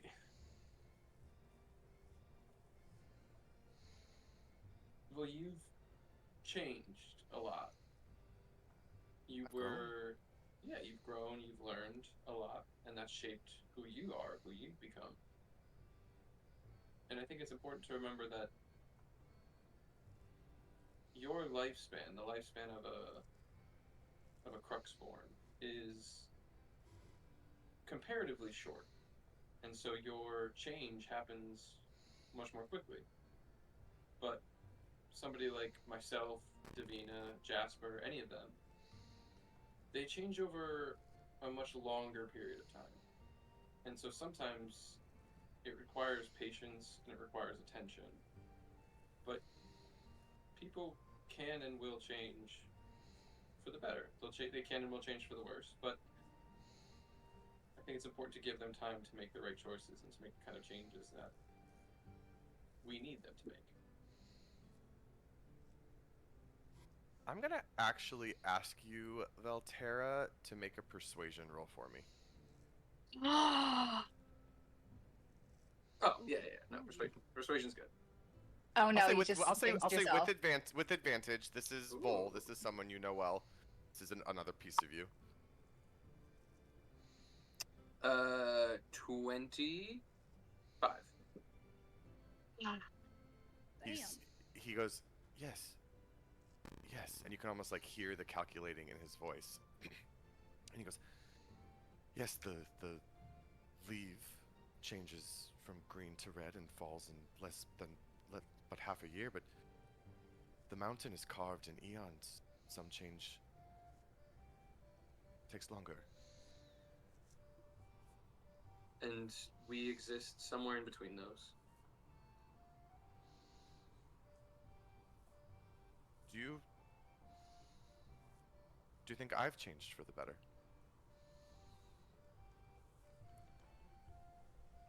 I think so. I think you're aware of the world that you and I exist in, and I think perhaps you have a lot to learn when it comes to those of us that live in that world, and the motivations and the fears and everything that goes into being alive. And I hope that I'm exposing you to some of that, but I think you're starting to get an appreciation for it, and I think that's important. I am. And I do. It's interesting. All I want to do is learn about the world. And I'm glad I've had so many opportunities that you've given me to do that. But also, the more I learn, the harder it becomes. The more complicated it seems. The angrier I get, the sadder I get. As much as it sucks, that's a major part of being alive, unfortunately. Again, that sort of calculating, he's like, yes. Yes. Yes. But it makes it that much more rewarding. If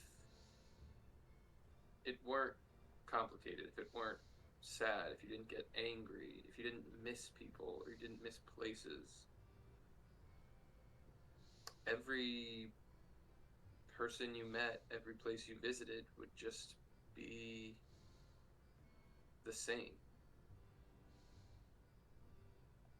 Imagine if every book you read was the same words over and over again. You hear a soft chuckle in the weird way that Vol chuckles. Is almost like he's imagining to himself, and he goes, "No, that wouldn't be fun, would it?" No. So, we learn to cope with sadness and embrace joy, and for everything in between, you just do your best to make sure that it's all in pursuit of something. Yes. I'm very glad I have you to help me pursue my way in the world. Well, I think I owe you at least that much. I don't know if either of us would be here if it weren't for, I don't know, whatever you did during the explosion, during the accident. He does another chuckle, and now he's kind of trying to be playful. And he's like, "Are we so sure it was me?" Honestly, I swear I'm not, but I'm pretty sure, and at this point, I'm willing to credit you all the same. So, Hopefully one day we'll know for sure.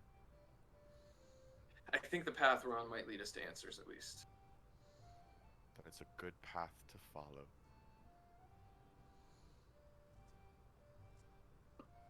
Good night, Valterra. Good night, Paul. And the buzzing dies down back to quiet in your head. Alright, we settling in? Alrighty. So, in this beautiful Oh, I forgot one thing. establishment. Oh, go ahead. I think longingly about my wife and go to bed. Great. Roll for longing. No, I'm just kidding. For longing. I shit you not, I rolled a nat 20, but it doesn't fucking Roll matter. the pine. Oh. So sad. I'm such a sim. Such a sin. Alright, so y'all retire to your quarters. Quiet comes to the Divina pad. I don't know what we're calling this place. Everyone is sleeping soundly. There is a slight stirring as someone's sentry mode deactivates. and Elaine, you return back to full consciousness in a dark room in a quiet home. I first make my way to the coat room. I look for an old cloak of mine that's left behind to put on. I leave retribution and my weapons here because I won't need them. I try to be careful and step on only rugs and carpet so that my footfalls don't land on the hardwood floor and wake somebody up. And then I do will... hate to do this. No, necessary. I will need a stealth check for this. Yeah, and it's not gonna be good. So let's see. A 15. Okay. And because I was hanging out with oh my gosh, was it Maggie? Maddie? Maddie. I'm gonna take the servant's exit to leave. Ooh. Yes, ma'am. So I was You were wondering able- why Elaine was on the couch and not in her bedroom. I should have questioned it. He's got you plans. you find a long cloak that covers most of your large figure. Yes, Jasper. My passive perception's 17, and I only sleep 4 hours. This is immediately right after y'all Okay. gone to bed. Okay, cool. I'm going to make a judgment call here and say you are technically half asleep. You are in a separate room, and the difference between her stealth check and your perception is only 2. I'm That's going to fine. allow her to be able to sneak past. Yeah, I just didn't know if I was asleep or not. You were. This is very shortly after Okay, y'all go to bed. Yeah. You're able to put on that cloak. You know exactly the path to tread. You did it just earlier today to sort of remind yourself how that works.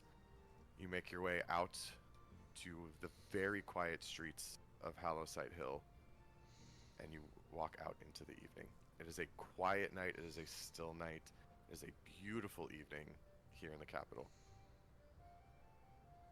How far am I from my destination? Like, how long of a walk? If I'm aware of how short Jasper sleeps. You can probably make that walk in I would say about 30 to 45 minutes. Okay, sweet. I'll set a pretty brisk pace. You take big Um, strides too, so I'm a big woman, so you I go. big gal, Big girl. big wall. Okay. But yeah, I will All head right. that way. So, Elaine, you make your way out across some of the other estates here on Hallowsight Hill. You very silently make your way further north, up to the northern part of sort of the island here. You quietly sort of weasel your way around the Autumn Palace, the official royal residence of Verkhova. Up past, you see, as you continue your way north, you see the gigantic, bright ruby red cathedral of the Carmine Chancel over on your right. Being, of course, guarded, but you're doing a good job right now of walking pretty normal. There are definitely people that mill about at all hours here amongst these very important institutions around you. Nothing necessarily too suspicious. You make your way north again, cross over a very short but beautifully decorated and constructed bridge up into the gardens of Petrova. You immediately cross over underneath a large marble arch carved to look as if it were a living trellis, but there's like carved marble ivory all along this arch, and it leads into the gardens where you are greeted by a large artificial lake with a few fountains right in front of you. She kind of enters here and then realizes she doesn't really know where to begin, but knows that the majority of the gardens would be westward. So yeah, she's going to hop on just sort of the walking path, and start slowly making her way through the gardens, hoping to loop around. Okay. keeping her eyes peeled for any kind of lily or red, even though it's pretty dark. Sure. I would say probably give me an investigation check versus a perception check here. Sure. Oh, I did good. Let's see. Has my luck finally turned? Okay, I have a 19 flat. I have no Okay. bonus. But All good. right. Good. So, you make your way west into where some of the more intricate parts of the garden are laid out. You go along the walking path. As you walk, you see all around you, even in the darkness. Do you have dark vision? I believe I do, Almost but I don't positive you see it on do. my sheets. Maybe I do, and I don't recall. But I'll open the Zholmyr book.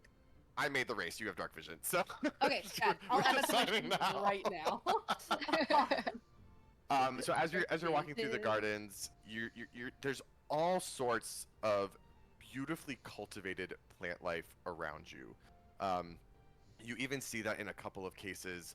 Some of it is kind of like even lazily moving, as some of these are also magical plants that are put out in this beautiful spread. Vines kind of like curl slowly around certain things. A couple of large flowery bushes you see are kind of like actually like swaying almost as if they're underwater, but they sort of wave in the slight evening breeze with their beautiful flowers completely exposed to the dark sky.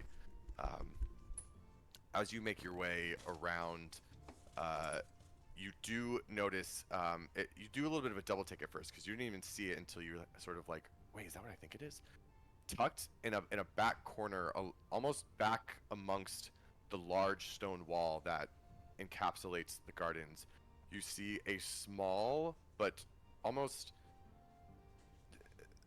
it almost looks out of place, but there is this like small beautiful cluster of these bright red lilies that spring out, almost looking like themselves a fountain erupting from the ground. Are they like? Is there a placard for like the name of these or anything around, or is there like I don't know some sort of like even like a person, like a watchman or a gardener or someone who would be out at this hour? that You wanna can go look? for? Yeah, I'll do Okay. it. So you walk closer to the lilies. You look. You don't necessarily see any plaque. But as you are looking at the flowers, question for you: do you have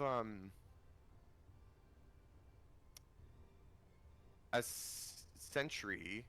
Can you be surprised at all? I believe I no longer can be. Don't let me. Oh no, I have built to last divine health. I don't actually know if I can't be surprised. Oh, that's. I'm sorry. That's not your feat. That's your subspecies, isn't it? Mine is guardian or something. Oh, your Hold on. guardian. Yeah, I see sentry on your character sheet, Um, so I wasn't sure. It's like sentry mode or sentry's rest, but those are more like Okay. class features or something. Yeah. So then, at the moment, I'm going to need you to make a dexterity saving throw with disadvantage. Ah. Okay. So good. Oh, my lower. I got a 17 and an 18. My. Damn. Okay. I am. I'm okay. So yeah, my total would be a 19. All right. So you're looking at these flowers.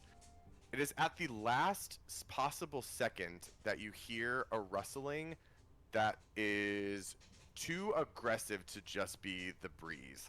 You whip your head around in that very sort of unnatural automaton way where it's sort of like, and you see a large branch from a tree nearby lashing itself out towards you, and you are able to dodge it at just the last second before it kind of pulls itself back up.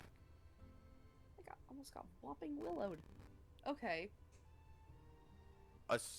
It is then that you hear a soft voice say out into the darkness, He means you no harm. We simply wonder what you're doing here at this hour. Looking at the flowers. Where are you? My apologies. And in the moonlight that is kind of coming down into these patch of flowers, crawling out from the shadows that had been cast by a large tree, the one that had basically lashed out at you, you see another very small humanoid, slightly larger, actually, sorry, slightly smaller than Maddie. You recognize this to be another gnome, but he doesn't look quite the same as Maddie does. He has tanner skin. His hair is cropped very, very short, but he has a long, gnarled beard. And he wears bright emerald green robes that you notice. The clasp that holds them together is a clasp that bears the royal signet of Delesia.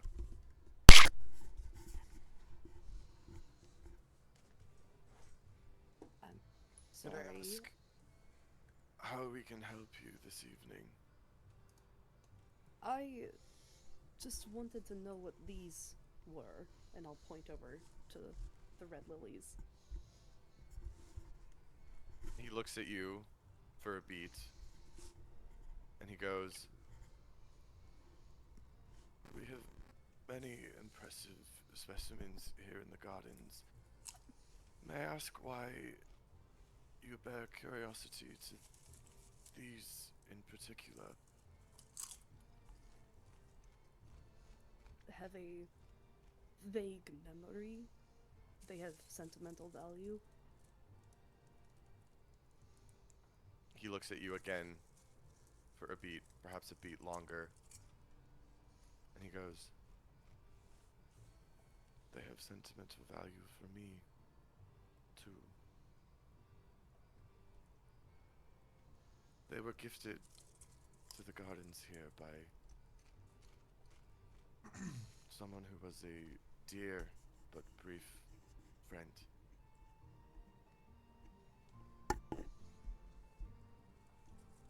They are crimson lilies. They grow only in the Fyrian jungle, near where my people come from. Loftvale, the home of the forest gnomes.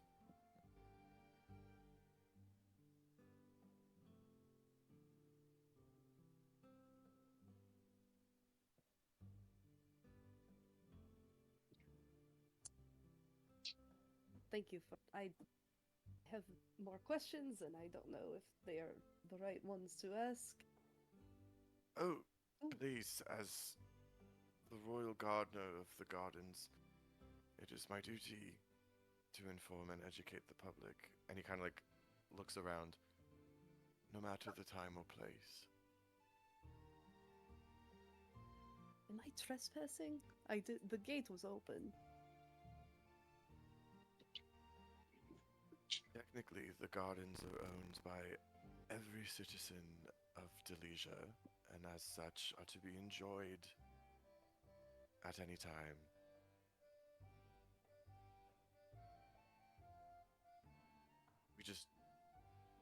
We aren't used to visitors this late. And he kind of like taps on the bark of the tree behind him. Does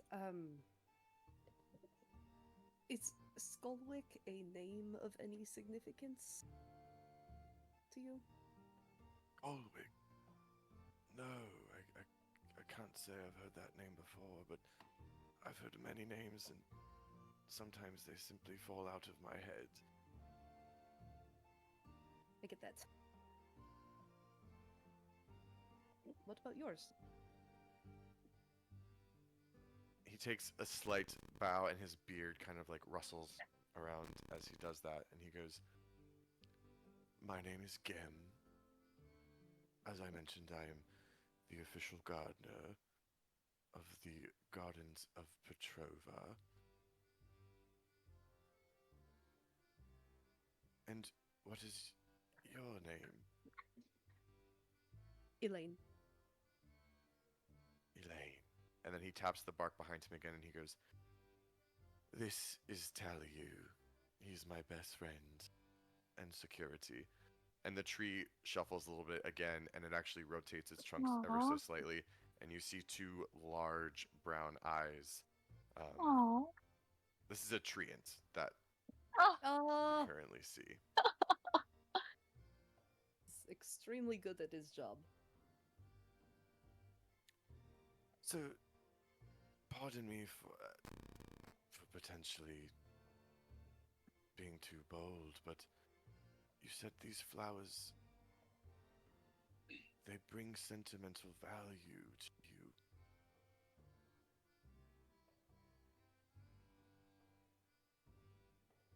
Can I ask why?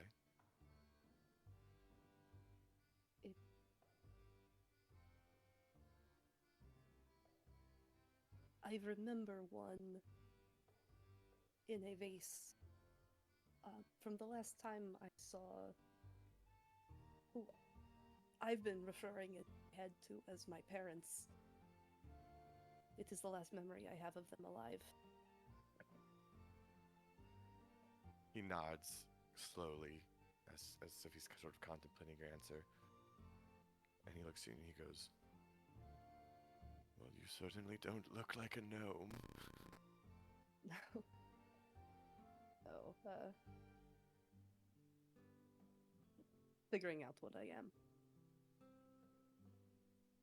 He kind of looks back to the flowers. And he says, "These flowers are as important as they are beautiful. To the gnomes, they signify a second birth. You see, they only grow after the original plant dies and withers away. They symbolize persevering, becoming something new.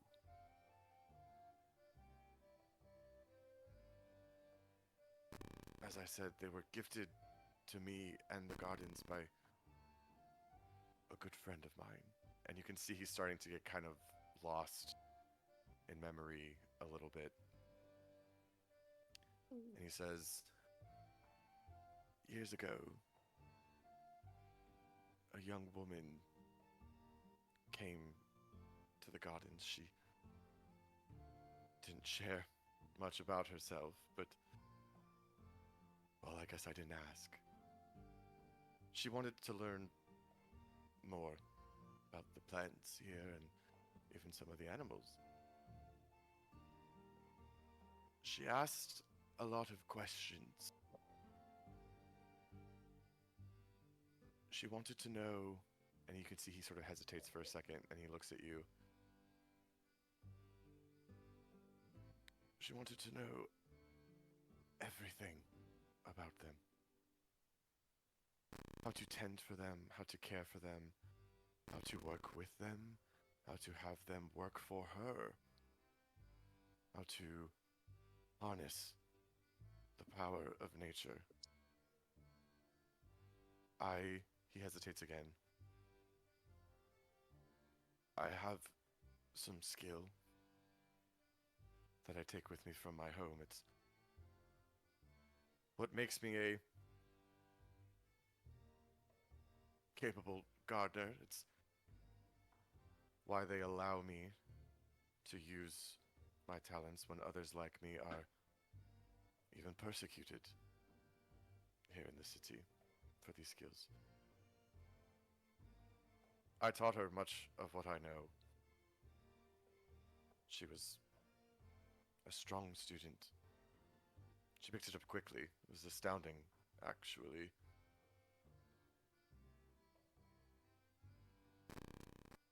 She was a tenacious thing, that's for sure.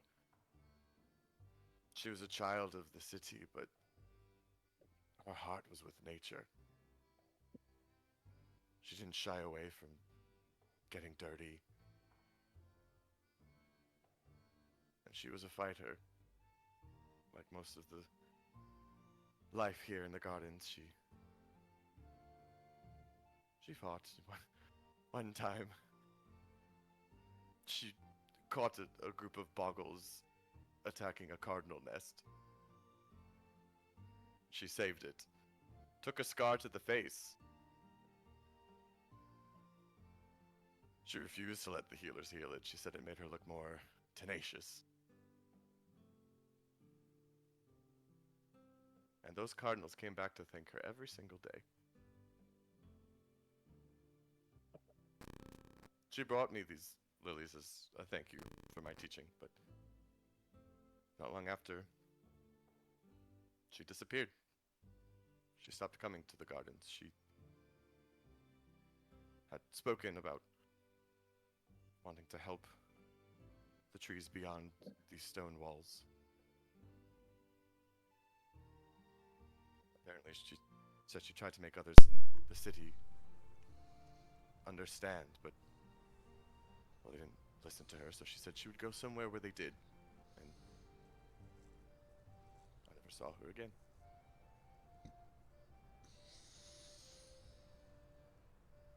So I keep this grove in her memory.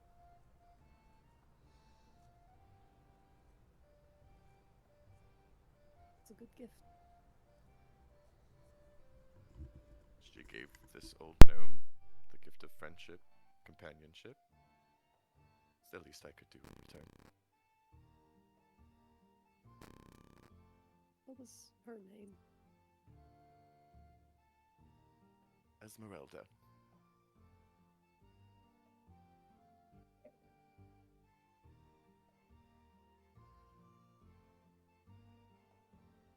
I think she would be very happy to see that they're. You're kind to say. I can't really lie.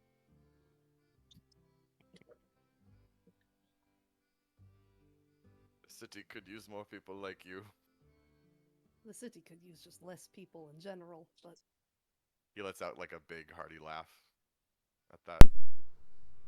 He goes, "You remind me of her, in a way."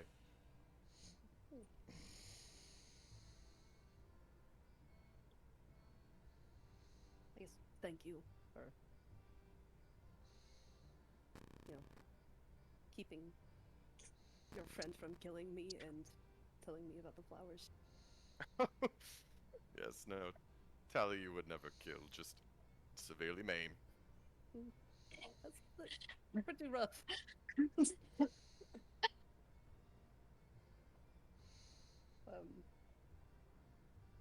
Yeah, thank you. I guess I'll be heading back. Would I be able to find you here, again, if I have more questions? We don't leave much. I hope to see you again very soon. To Elaine. Have a good evening. He kind of turns back and just puts his hand back on the tree bark and kind of comes back into the shadow of the tree. We'll take what knowledge I gained and head back.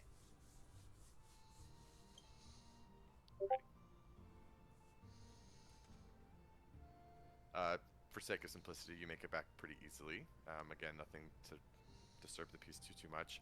I will say make one more stealth check on your way back in to the house. Watch that. Oh! Yes, ma'am? Yes! Gosh! Elaine was doing so good!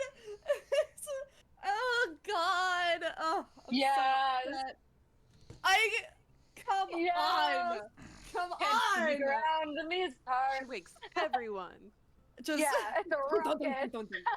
So, Elaine, oh, why? You come back in through the servant's entrance. Yeah. Now, what you are not aware of is that Maddie likes to work weird hours. Maddie.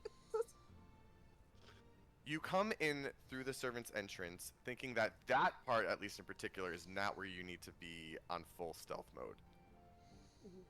As you walk in, you bump right into Maddie, who you did not notice was like hunched over trying to clean something out of a closet. She proceeds to start screaming. Shh, Maddie, shush! Maddie, it's me, Maddie, shush! Maddie, calm down! Stop!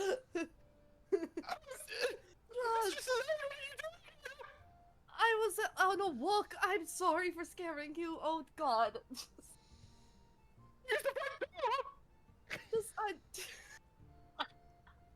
I liked this one. It was quieter when there weren't people in it.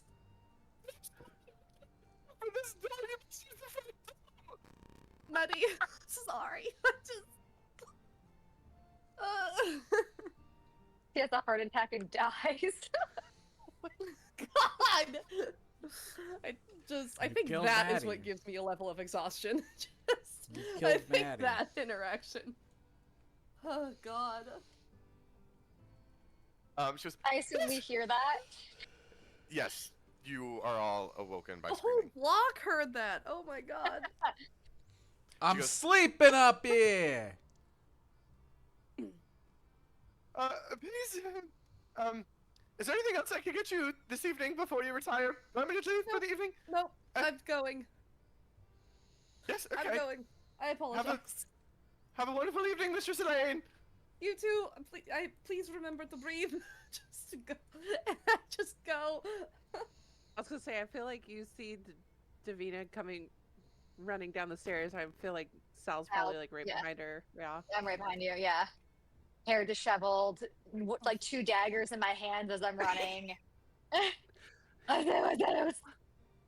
What is going on? Let's go. I scared Maddie. I didn't mean to. I- It's my bad.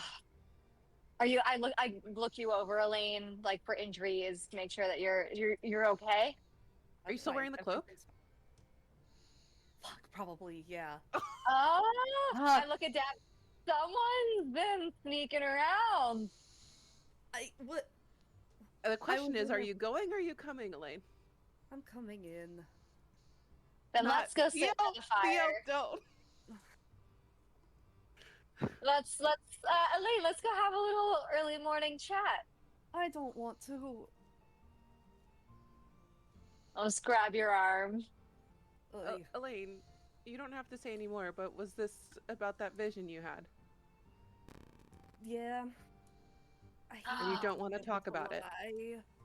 I don't know. I don't know. It's like part of me wants to scream about it from the highest point I can reach in this city, and the other part of me wants to crawl into the deepest sewer and just stay there forever. I can show you both and give you, yeah, you can choose whichever one in that I moment. fully believe. I don't know. I just you both need rest. Go back to sleep. We can talk about it in the morning. If you insist. Okay. But But we're gonna talk Elaine, about it in the morning. We will talk you know about you it in don't the have morning. to. You know you don't have to sneak out, right? I didn't want to ask permission, and so I didn't. Because No, we talked about this. You if this is for your own happiness and well-being and peace of mind, then do it. The thing is, I think it's going to be for all of those things, but then I actually go and I seek these answers, and it does the opposite of what I'm hoping for.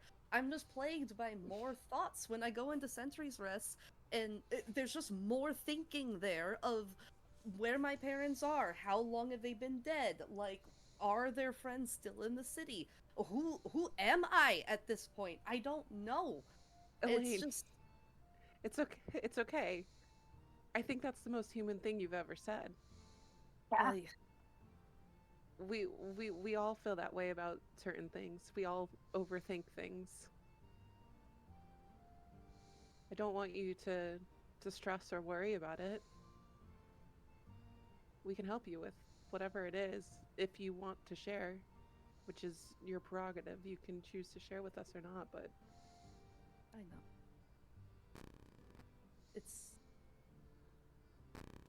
It's weird. All of these, all the other things we've been doing, all the quests we've been on, like, they feel just much bigger than a single personal issue. Where it's like, what really changes if I figure out about my parentage, you know? For Jasper and saving his wife, it makes sense. It's not only his life on the line. There's so much more at play. There is so much evil in the world that can be fixed by chasing that lead. With my,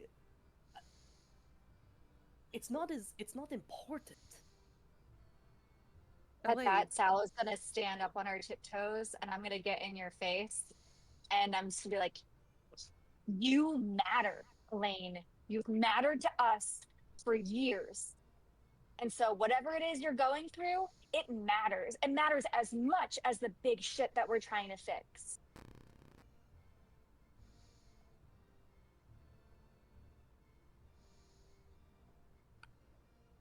I want to believe it. well, until you can, me and Sal will for you. Thank you.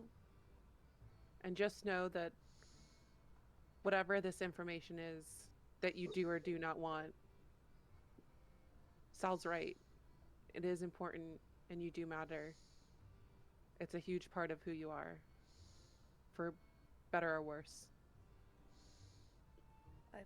And since I'm a little sleep deprived, I'm gonna throw my arms around you, Elaine, Oh. and be like, "What?" And I'm just gonna whisper, like, "What it could change is it could change everything, Elaine."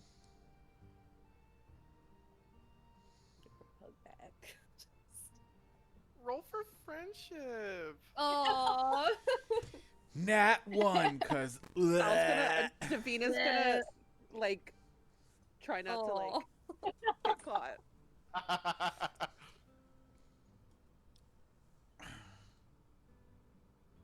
Thank you both. I'm sorry for waking you up. Just glad you're in one piece.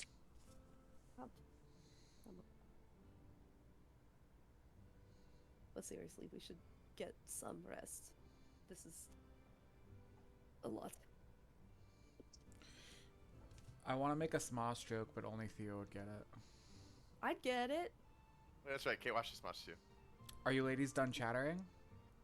Oh my gosh. Oh, no. No. Straight mook, no. Not straight mook. Straight No, we mook. want- we Straight want- mook can't hurt you. We do not. Straight mook. Are you ladies done chattering? Just... God. All right, that was funny. How early would you say it is at this point? It's not godforsakenly early, because you know, Oh. I would say it's like again maybe like 1, 2 a.m. ish. Yeah, I was Oh, probably okay. gone for like 3-ish hours, maybe. Like, Oh, Yeah. okay. Okay, then I go back to bed. If it was later, I would stay up and do stuff, but I go back to bed. Vel kind of at one point like walks out, got the vibe that everything was fine, and then just went back to bed. These the girls being all like kumbaya, and he's like, "This isn't for me right now." I can't. This is not. It's like a group, like a hallway hug. Like, Dav, I imagine you got into the hug too. I feel like Kate would make such a cute drawing. I've been going to. to. So much. You Like, said. going back to bed. Oh my god, that's so funny. Yes, but you are all able to go to bed. You maybe wake up a little bit later than you might have otherwise, but you are all able to complete a long rest. Am I able to complete my long rest, or should I take a level of exhaustion? No, I will say you can complete your long rest. Like I said, you guys, you know, Okay. you sleep in a little bit. Your rest goes a little bit longer to get the full rest, but unless you choose to wake up early and forgo that, which is, you're welcome to. I do not. I sleep in. Great. All right. So y'all awake. Maybe we'll say Vel might wake up and Jasper wake up a little bit earlier because they got a little bit of a longer rest, and Jasper really needs 4 hours of sleep anyway. So I'll be making breakfast. Yeah, you wake Oh, up to excellent. a Yes. lovely smell wafting through. I'll need another nature check from you. Mm-hmm. I get like double FOMO because I have a character that doesn't eat. Mm, And so Yeah. it's no, just I'm like sorry. so like I can't eat twice. It sucks. Just That was a best 19. What, Elaine? Could I have Maddie fix you up like a really nice glass of like oil or something? I don't know. What do you? A glass of no, oil? can I don't know. I'm Like, just what like do you run on?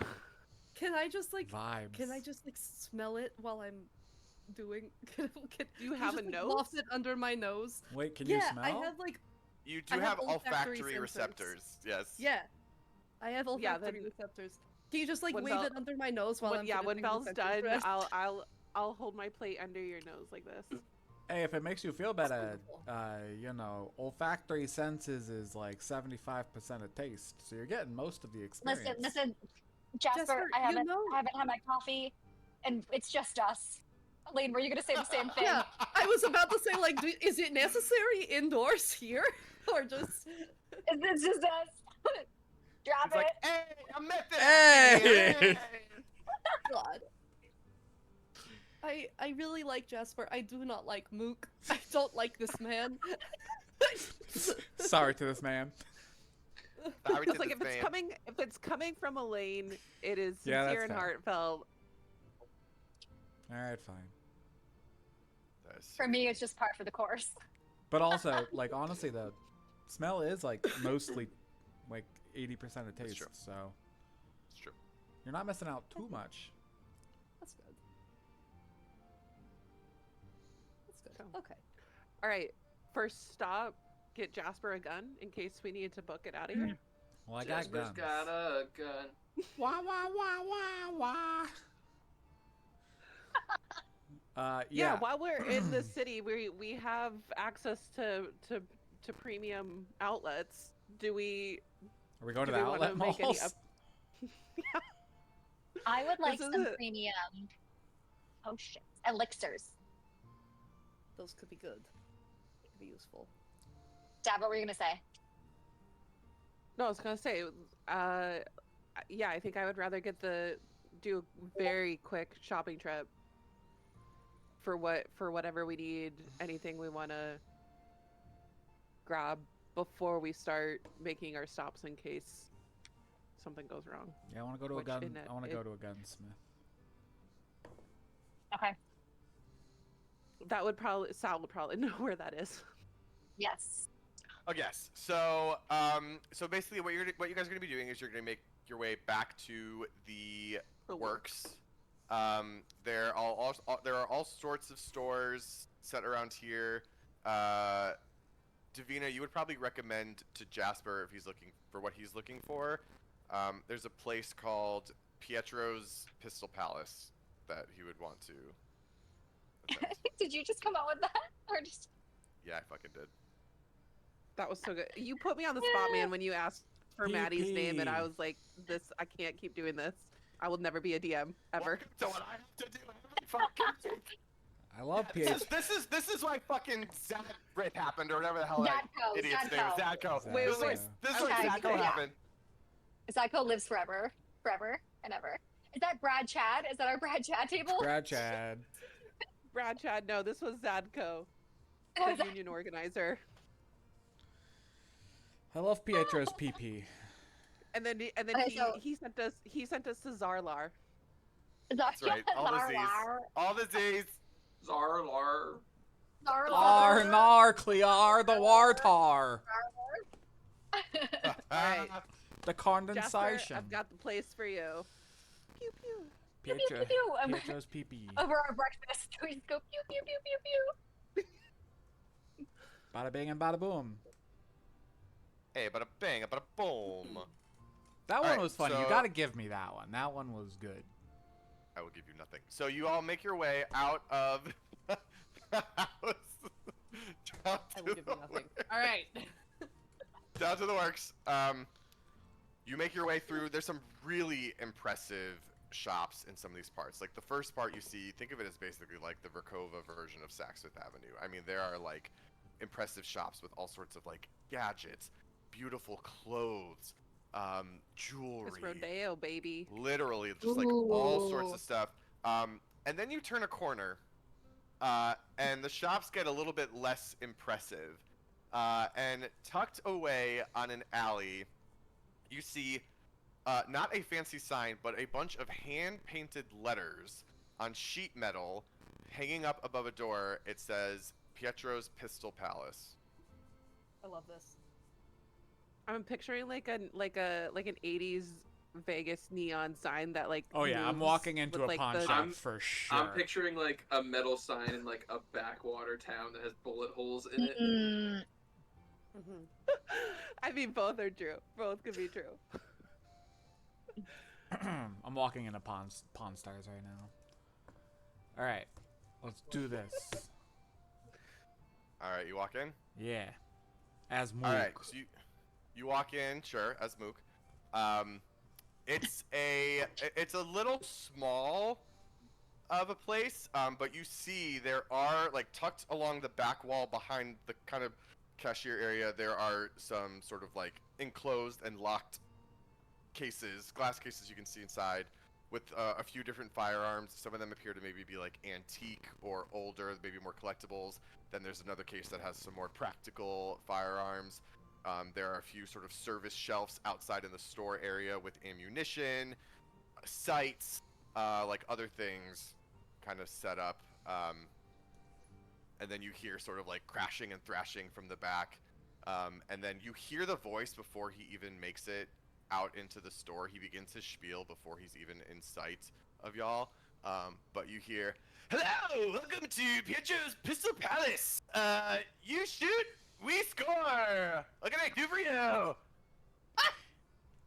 Hey guy, my name's Mook. You know, obviously I'm in here trying to buy some firearms. What are you looking for, Luke? two of these. We got pistols. We got rifles. We got I'm going to deafen myself.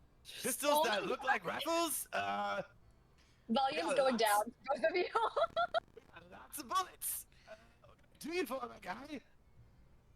Okay, so this might sound weird, but do you make the weapons? Do you make these guns, or are you just a collector of things that you then sell? He looks at you, and he decides, like, makes a split-second decision that, like, Mook seems like someone on his level, and he kind of leans in and he goes, you know, there's regulations with the city that we have to get it from licensed manufacturers, but Oh my god. Pietro knows a thing or two about putting a firearm together. My kind of I've guy. only exploded twice. My kind of guy. Okay. I knew you were one of us. So, I've been cooking up an idea. I can't make it myself, but, you know, I use guns, but also Yeah. I try to be the one, like, up close and personal, protecting my friends. You know, I don't always want to be at a distance. So, I've been cooking up an idea of, like, a gun, but, like, up close, like, boom, and it, like, boom, you know?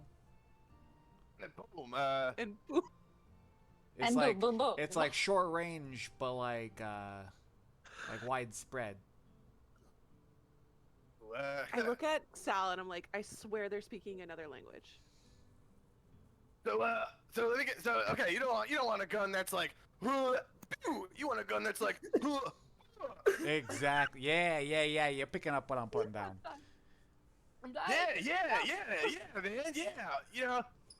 I could take it. He like looks around and there's like a couple rifles in some of the cases, and he goes, "Yeah, a pistol doesn't pack that kind of punch for the like, you know, you gotta Yeah. take a rifle." But then the barrel. Unless there's no barrel. I don't know how it works. Is that better? If there's no barrel, then I guess that's like it doesn't go as Hold far. on, hey, Is hold that how on, that let- works? Let me use the old. Let him the cook. old Let him line cook. here. Let him cook. You said you wanna. Yeah. Short range, widespread.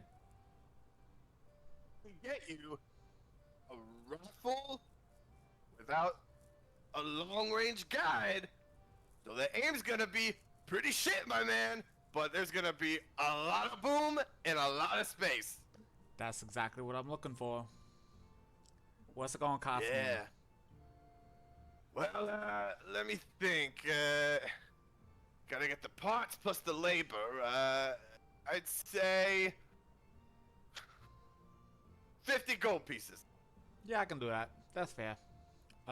You know, I'm willing to pay for good work, discreet work.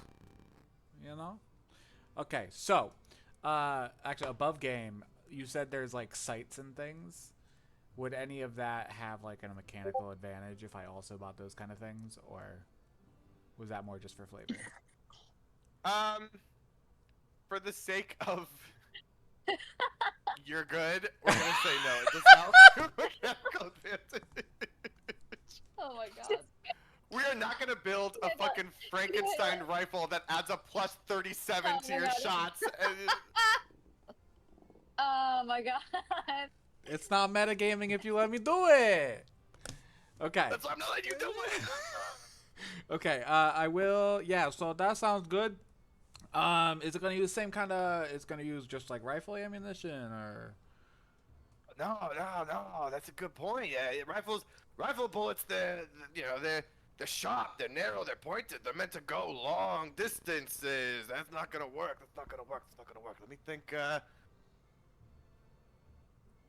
I need help. Unless I take a regular pistol bullet, multiple, take them apart, put them together as one big pistol bullet, cut off the top. I'm gonna have to make you something new, Okay.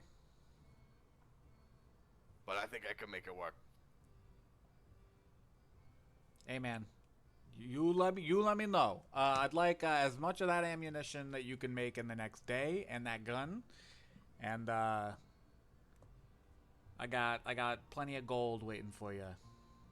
Yeah. I'm excited about this one. I'll work on this all day. Come grab it tomorrow. Sounds good. Sounds good to me. All right, and you said your name was Mook. Mook. Nice Good to meet you, Mook. Pietro. Yeah. Now get out of here. Let me get to work. All right. I walk out and I'll turn his open sign to closed. Yes, sir. I think you Alright. just met your match, Mook. In what way?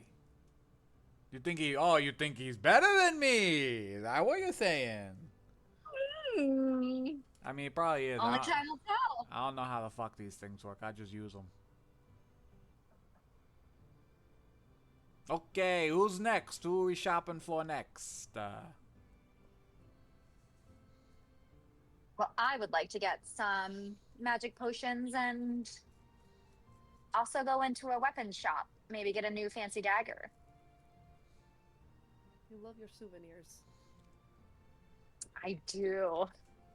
Don't you make your own daggers?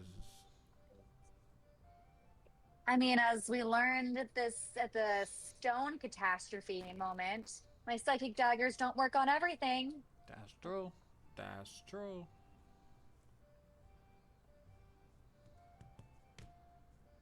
So yeah, let's go to the dagger shop first. Or weapon shop first. Okay, so you are looking for a weapons shop. So yeah, so as you guys make your way out,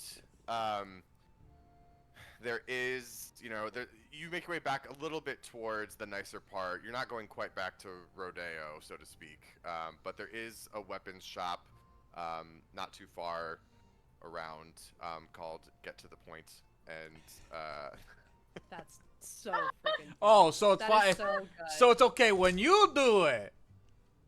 yeah, because it's about business. It's about making money, bringing people into the store. Get out of here. Get out of here. I don't know what you said. But anyways, yeah, so you go and you walk in. There's a tough-looking but professional tiefling woman inside, and she's open to help you with whatever you may need. Well, hello there. Yes, hello. Welcome. Can I help you today? Yes, I am looking for some daggers. Daggers, yes. We definitely have a few. Now, help me. Are you looking for something simple to get the job done? Or are you looking for something with a little bit more pizzazz? Let's go with some pizzazz, a little flair. So come right this way, please. And she takes you back um, to an area that kind of has some. It's another like case, and inside you see, um, on the bottom shelf there are some like basically typical daggers, very beautifully crafted. But then as you kind of go up the shelf, there's ones that look a little bit more intricate, a bit more ornate. And she leans over and she says, "These daggers in particular can provide a little bit more bite, um, depending on, of course, what you're looking for." And so, basically, what she shows you is there is a dragon tooth dagger, there is a dagger of venom, and a dagger of blind sight. Ooh, Fun. so fun. All right, looking up dagger of blind sight. While she's doing that, is this specifically like a weapon store daggers, or is this like a There's like more magic? weapons. It's more martial weapons than it is any Okay. sort of like. I mean, there's like magical weapons here, but No, I'm looking for like a magic item that will increase spell DC. oh yeah, that would be a different shop. Mm. Sorry. I love the blind sight one. How much is that?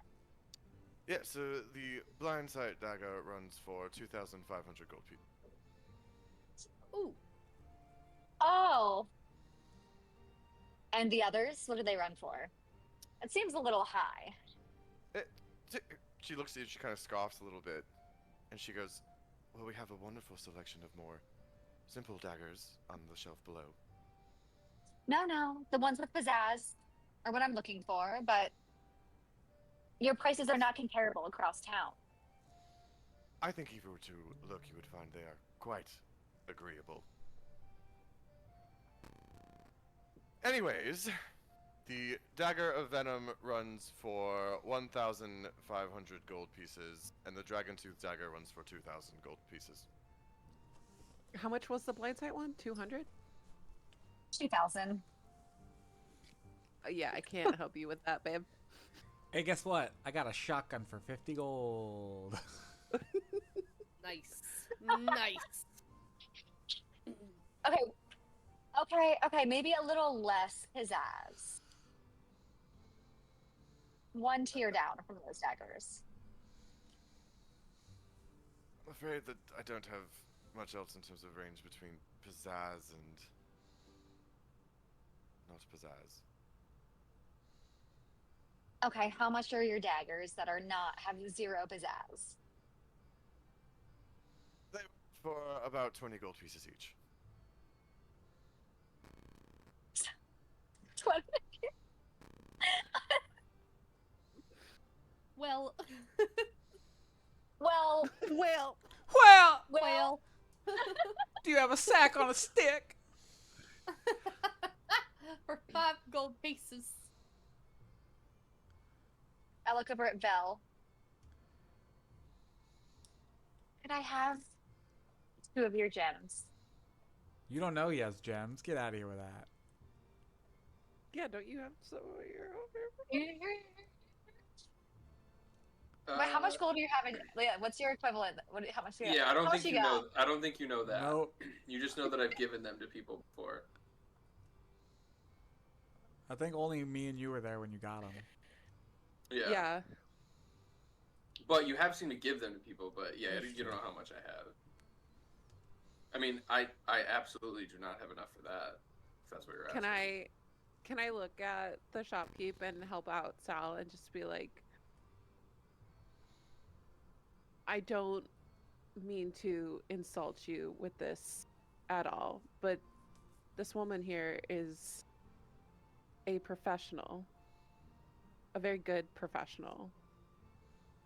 And if there's any way that you could cut us some sort of deal, pun intended, on the Listen. blindside dagger, I would be happy to make that happen. She's not no regular warrior, this one. And if We'll I'm say- carrying any of your I'm never gonna daggers, live that. Never. if I'm never carrying your gonna believe you. daggers, then let's just say that word could get around about your shop, and it could bring in some additional business.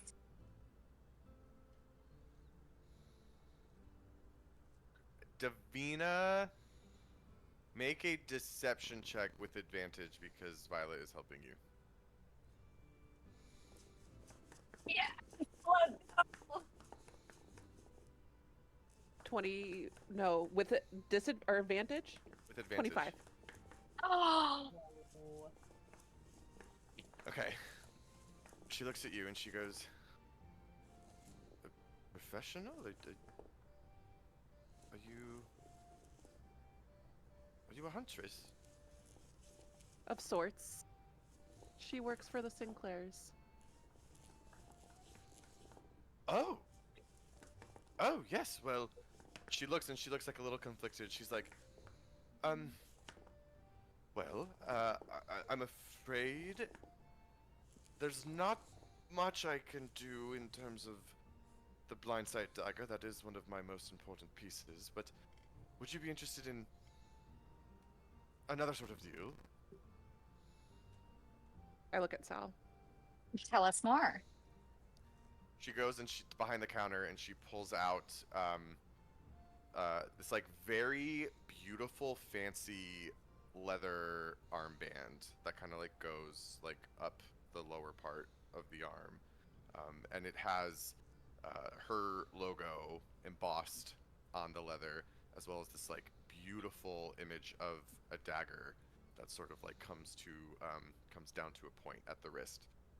And she goes, "If you would be willing to wear branded merchandise, this is a bracer of flying daggers." Jess is You gonna get be a the sponsorship and Jess is fly gonna be the dagger. first fucking fantasy influencer. This is insane. She's a finfluencer, a fantasy influencer. Now, Wow, I wow.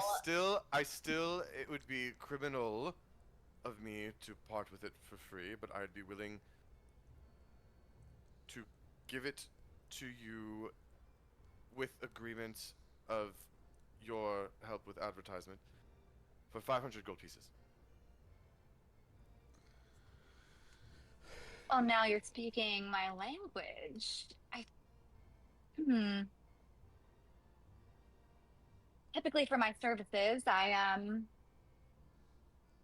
would go for less than 500. 400.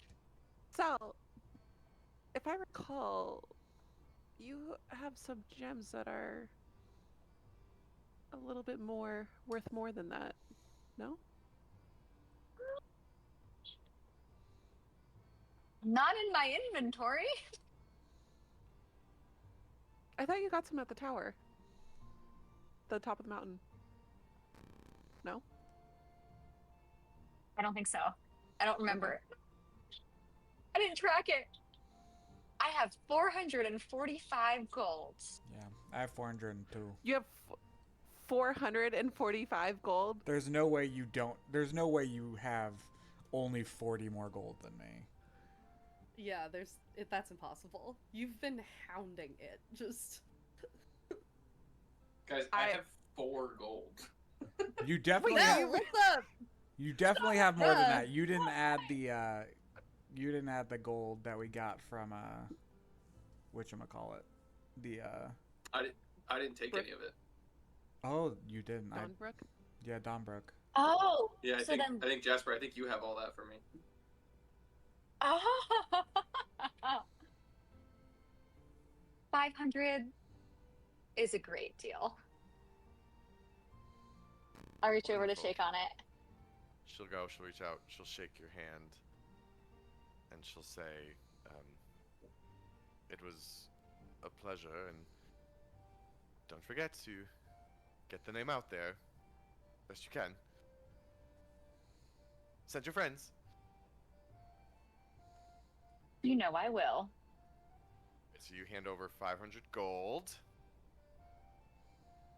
And she hands you the armband.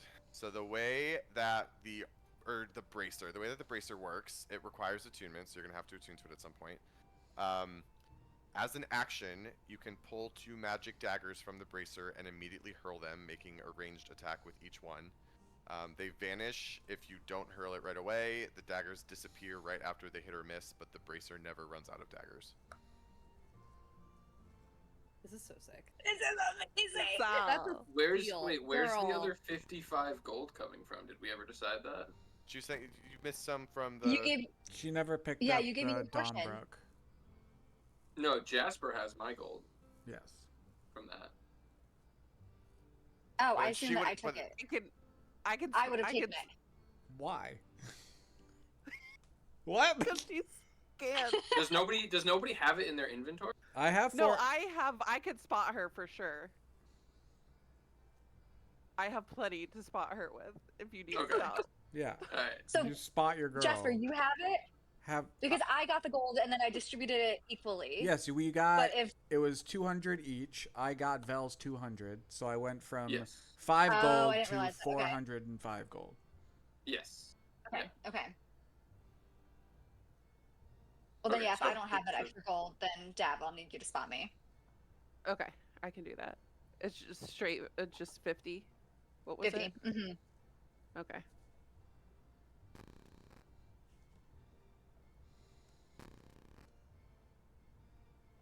And I'm gonna search through my notes to see how many gems I have. Alright. The one thing, Theo, that we never figured out was how much gold I got from the dragon parts that I sold. So God fucking damn it. Okay. I have it in a note in my inventory, but 6 gold. 6. I thought gold. we Question. did. Not that I remember, No, but you would have. I guess you would have had it. Yeah. For some reason, I thought I What- remembered role playing this, but maybe not. Would I have like a line at credit at most stores here?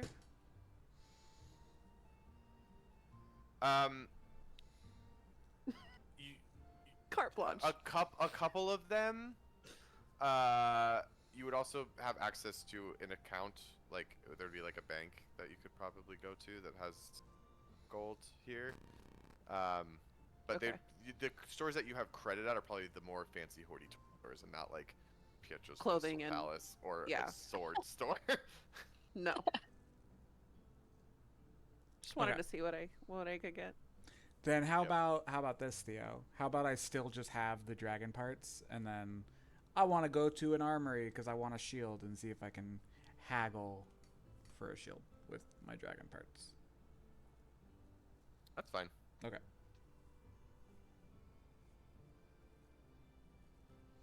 Okay. It was so lovely doing business with you. I didn't catch your name. Oh, I'm Cassandra.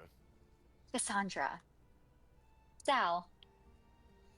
Sal, well, it's wonderful to enter into partnership with you, Sal.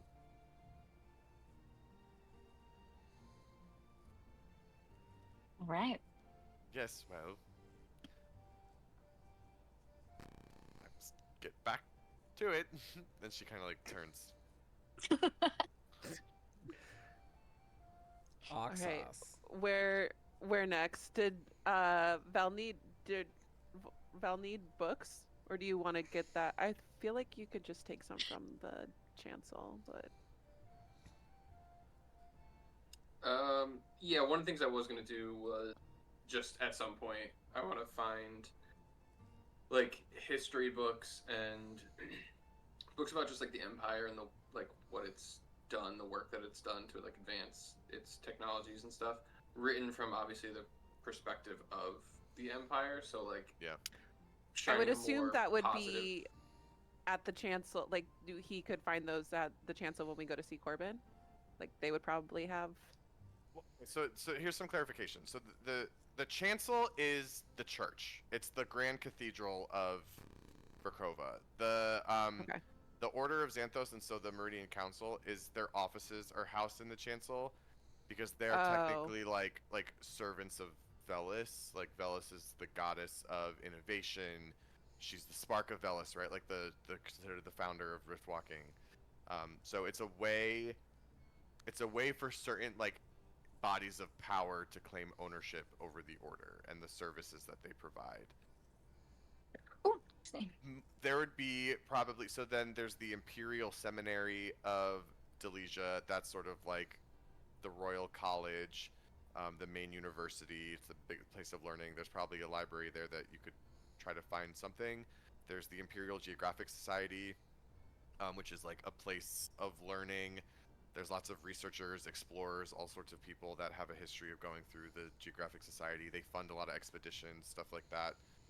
So like, there's definitely places you could go. Yeah, I was just gonna say over the course of it, we'll just say I look around and those are what I'm looking for to buy, and like so it kind of sheds more of a positive light on the work of the Empire. My goal is to just like give Vol a more holistic view of the histories of Verkhova. Sure. So that's it. Okay. For the sake of time, I'm just looking for some kind of magical item to help with spell DC. Okay. I think the one that popped up was Reveler's Concertina, but that seems like it's probably going to cost a lot. Yeah, so to give you guys some perspective too, basically anything that is a rare magic item is going to be like in the thousands of gold. Uncommon is going to be, depending on the power of the uncommon item, is probably still going to be somewhere in the hundreds, and then anything that's sort of like common will probably be under 100 gold. Depending on just how common, it'll be even less.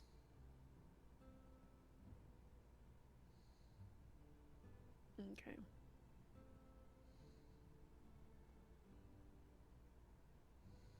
So I mean, we can retcon this a little bit if we want. I'm gonna have to do a little bit of research and try to find something, and we can always talk offline about if you find something and if you want to spend gold. Okay. But I think that's probably because I just don't have as much of that available to me. It was easy No, for I me was- to just quickly Google daggers and like see what comes up. But Yeah, I was looking for a minute, and the only thing I came up with was rare and wondrous stuff. So yeah, I'll look. We can talk. Okay. Okay, so then I think is our next Sal, are we stopping at your brother's I know first? I want a shield, but Oh, that's right. Michael, wanna I think shield. we'll Do the same say thing. that happens. Okay. Yeah, we'll Cool. for the sake of time. I'll just look at stuff and. I can only RP so many shopkeepers. Well, Well, his twin brother is in Verkhova. oh, so good. Yeah, exactly. That would be amazing. So yeah, Sal, do we want to stop at your brother's Yes. before we go to our next stop? Corbin? Mm-hmm. Yeah. Yes.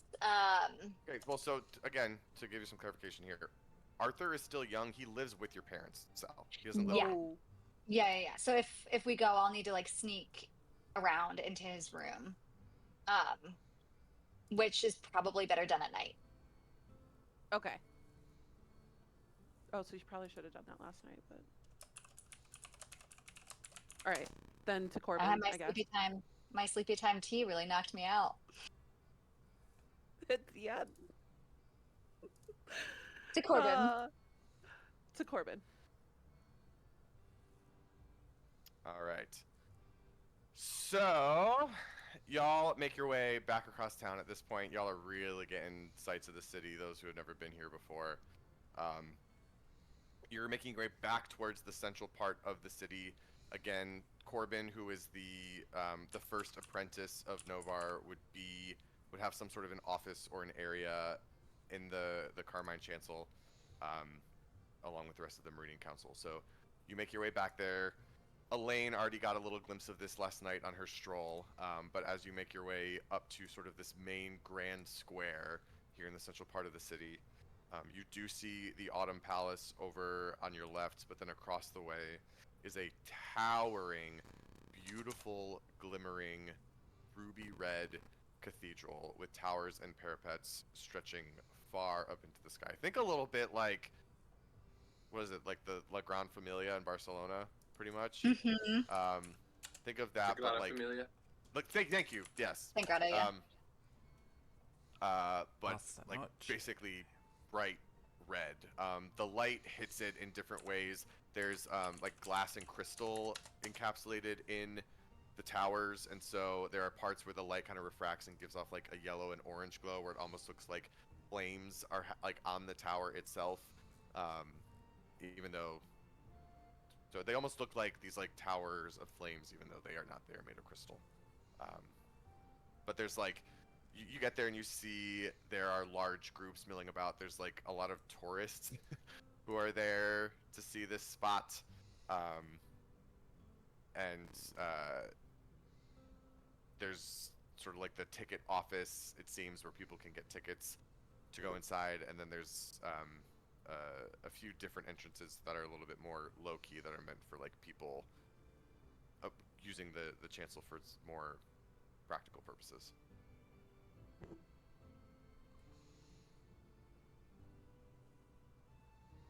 So we're Would- just gonna waltz on in, Davina? Is it kind of like, would it be uncommon for someone to like go in or have an appointment with one of the gold cloaks? Not necessarily. You just have to go through the right protocols to do that. So you trying to go maybe find like one of the smaller offices or like the doors to get inside? Yeah, I mean, Okay. I guess I'm like walking into the doctor's appointment, looking at the directory for his. Basically. Office So suite. there's more of a side entrance for that. And there is, yeah, I mean, it's like not drastically different from that, where there are, you know, the purpose here is the grandeur of the cathedral. They're trying to kind of hide the more like boring pieces. So there's sort of a side entrance that includes a few different areas with offices. There's like the administration of the cathedral itself. There's like offices for the clergy that reside there. And then there are some offices for the Meridian Council as well. And so you walk into one of the main offices there. It's still very impressive looking, even though it is a little bit more smaller and modest compared to the rest of the cathedral that houses it. But there are two folks seated at like large desks in kind of like a calling room. There's like an elderly human male, kind of like hunched over his desk, taking notes on something, and then there is a much younger female half orc who is looking just like very bored and kind of just like twiddling with her hair at the desk.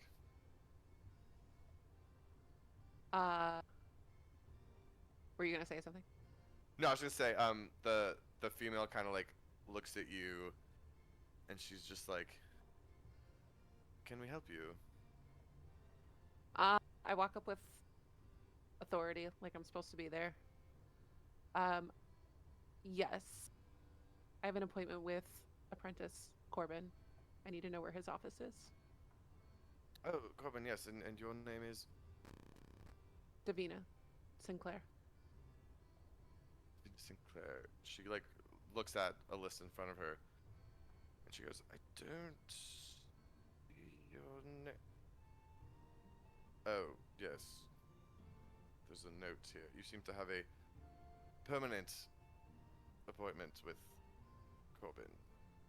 Anyways, yes, his office is located right next to Gold Cloak Balvisa's.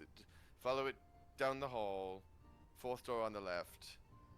I believe he's in. I saw him come in this morning. Thank you. And I turn and I bring everyone with me. You're welcome. And she kind of like goes back to her desk.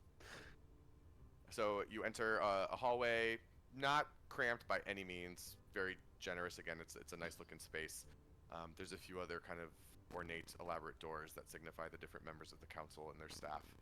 And then as you get to where she sent you, you do see over a little bit farther down, like another grand ornate door with the words, or with the word Belvisa in big ornate letters right above it. And then the door that she pointed at was a little bit of a smaller, kind of unmarked door over off to the left. Is everyone following me in? Is everyone coming Mhm. with me? Okay. Yeah, I am. I knock, but I don't wait for him to answer. I knock and I open and enter. All right, so you knock and open the door and walk right in. You see over on the other side of the room, sort of near a bookshelf, the small but stout figure of Corbin, a hill dwarf from Fulara. He's dressed in a golden Xanthos apprentice robe. And he turns around to you, and real quick, I'm going to just share something here. And he greets you upon immediately seeing your face, Davina. His eyes light up. A my huge God. smile comes He's across adorable. his, Beauty! his Freaking cute. gentle little face. And he turns to you and he says, Davina! You came! Yes, Corbin, I'm here. He like shuts his book and he kind of like excitedly like is not sure where to put it, and so he like looks around and then like puts it up on the bookshelf and comes over and like runs over and then just like stands to you, and he's clearly not sure what to like do with himself, but he goes, "You came. Okay, So I you give got him my like letter." the Bisous. like the little, yeah, the kisses, cheek to And he cheek. kind of there is a split second where there's a slight hint of disappointment on his face at the formality of it, but he returns Mm. and he says, "Yes, I so you got my letter then?" I got it. It was wonderfully vague. Yes. Well, as I'm sure you could imagine, as someone working for the Grand Counselor Balvisa, there's only so much I can share in writing, sending across the continent. Well, that's understood, but now that I'm here, would you care to enlighten me? Yes, of course. And then he turns and he looks for like really the first time at everyone else around the room, and he goes, Oh, they're I'm they're fine. They're working for me, with me, for my father. They need to know. This is quite sensitive information, Davina, and obviously I know that, you know, you and with your father, but who are these people exactly? Sal, and I look to Sal as my right hand. Elaine is protection. Mook Yeah, what's up? is my ward. That's me. And Val is my riftwalker. I thought you were gonna say boyfriend. Where your boyfriend at? Where your boyfriend at? We're working on a couple things for my father. I think I might have to send them into some hairy situations, and I need the information that I asked of you. Yes. What has your father shared with you already? Oh, just, you know, the circle, the feathers, the cardinal. But I need to know what you are working on with the crux. in relation to the feathers and the seats. Right. So then, surely he's told you about the Vanguard project? Yes, but I need details. He's mentioned it in writing, and I haven't seen him in person in a very long time. You haven't seen him yet. It's my next stop, Corbin. But you know me, I can't go to him unprepared. No, right. I would strongly recommend Davina that you talk to him before. I. I like lean in. I'm like, Corbin. You know what a ruthless man he is. You know that he will chew me up and spit me out.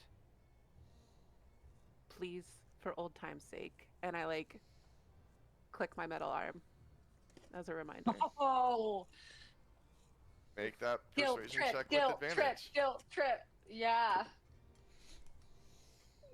Okay, advantage you said.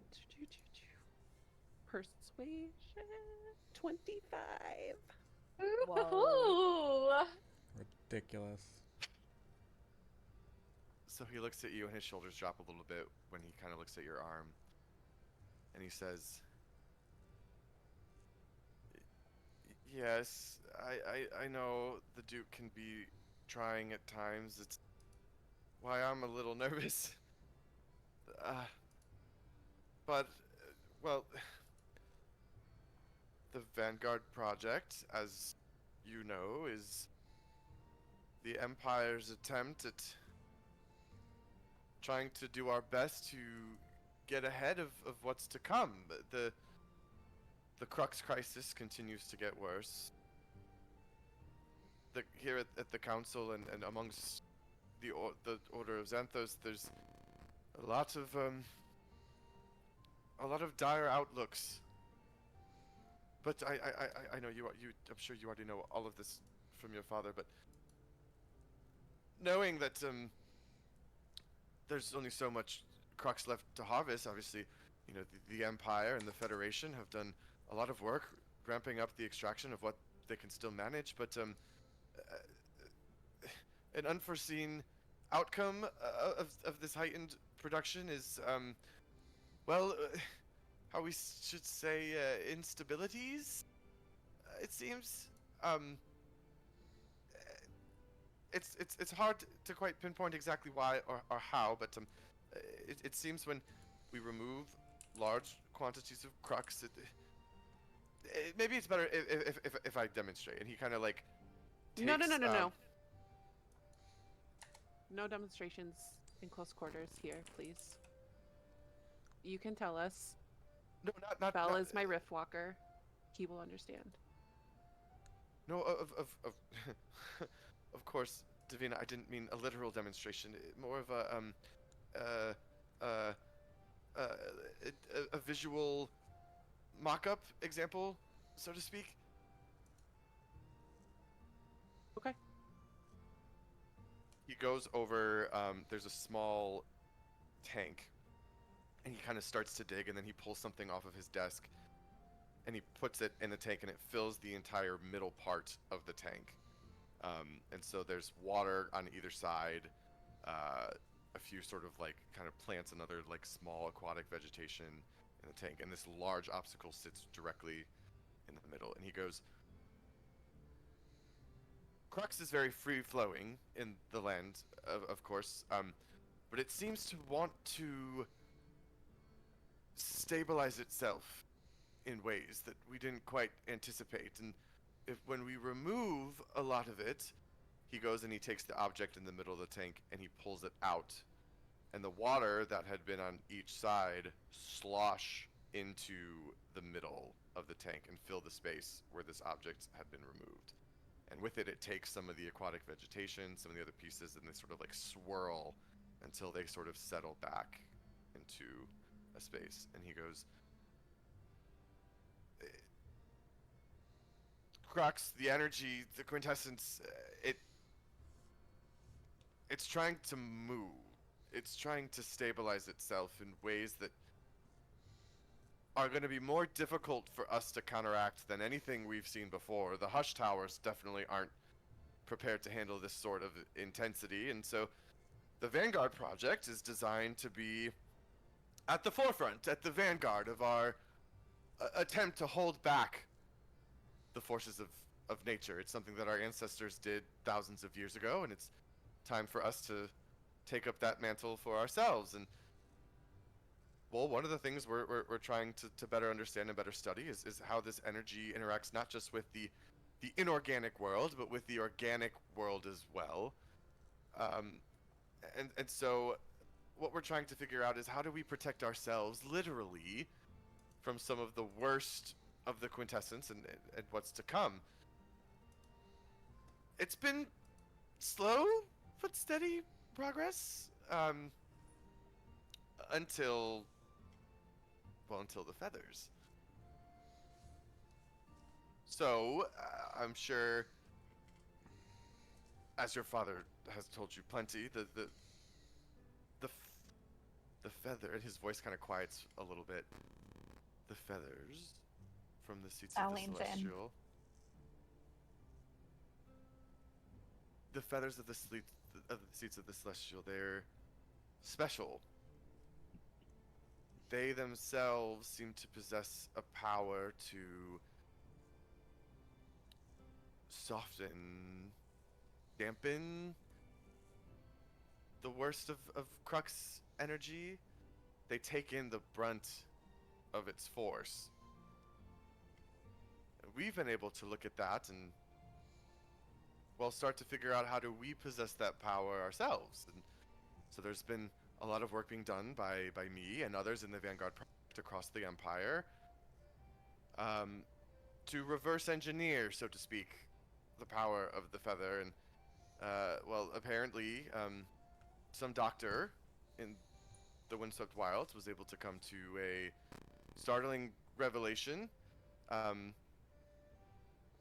how to do just that. And so with this power, we hope to create new structures, new technologies, new biological safeguards that can protect the worst of us if the worst is to come.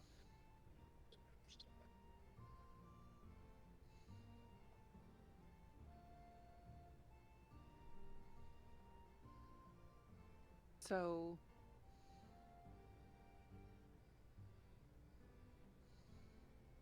what was happening at Dawnbrook is a direct result of you figuring out the magic of Crux.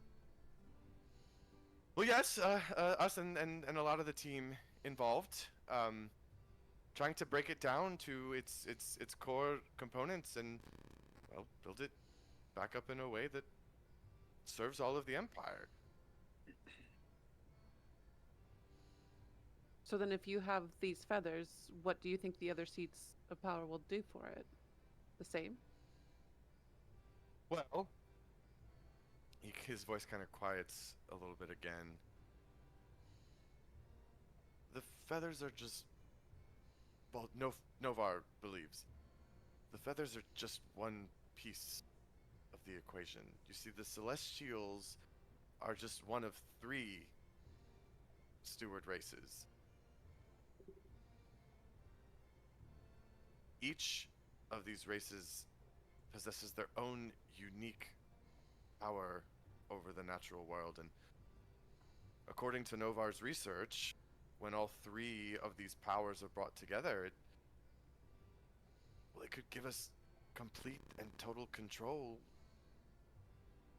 over the natural order of things. I mean, imagine what we could do for civilization. Look at what just happened in Gale Break. So many people. What did happen in Gale Break? All I saw was destruction when I arrived.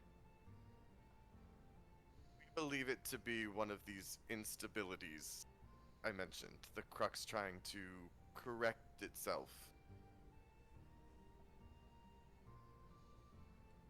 Because we are extracting it at insane levels from all over. Well, It's hard to say, but it seems to be trying to fix a gradient of some kind. I turn to Vel. Do you have any technical questions you need answered for our mission? I think besides knowing the effect that it has, how can anyone continue to harvest it at the rate that it's being harvested? Like I guess how? it's more of a moral question than a technical one, but still. Well, he kind of looks at you like well, because we need it to survive. I guess the question becomes, if we can't survive with it, and we can't survive without it, what do we do? And that's where Novar's answer comes into play.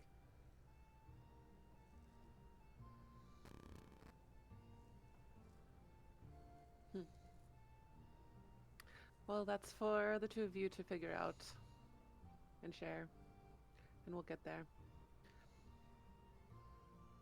But it's been enlightening, Corbin. Yes. Well, Davina, I'm really happy you came.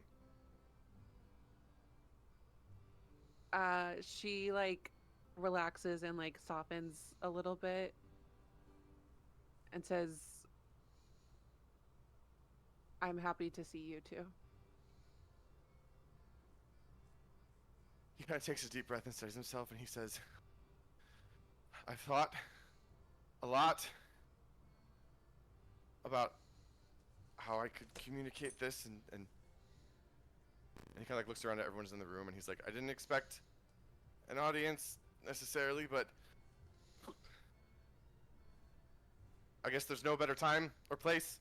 And he reaches into his pocket and he pulls out a small piece of paper. Oh, and I he goes, thought it was gonna be a ring. Jesus Christ, I thought I it was was so gonna be a scared. ring. I thought, What? He's getting down on one knee. Oh. And then I was gonna be like, eat him alive. Eat. Okay. okay. But he pulls out a piece of paper, and he says, I wrote this for you. It conveys my deepest feelings and emotions, and I hope I'll just get started. And so he starts to read a poem that he wrote for you, and the poem goes a little something like this. Oh my Sal is losing her shit. She's Oh my god. Elaine He is says, "Oh Davina, with hair like the moonlit mist, Oh no. a shimmer of starlight, the heavens have kissed. Your bronze arm glows with a burnished grace, a masterpiece forged from my own disgrace. I dream of rewinding our fateful days, undoing the chaos and mending my ways, but if bronze be the price for love's refrain, then let it bring out sweet through every vein. So, Davina, forgive this poetic mess. I'm guilty of more than I dare confess, but if you'll have me, through storm or through charm, I'll hold your heart and not just your arm." She is. Sal can't. Sal just goes like she's trying not to laugh, but turn it into a coughing fit. Elaine learns what secondhand embarrassment is. Like, Oh my god. Also, I think part of the bad part is that was actually a pretty good poem, but it's still hella cringe. That was actually really solid. Yeah, Still it was. hella It's so cringe. good. The way Still hurt. the way you read it made it sound worse than it was, but Yeah. Woo.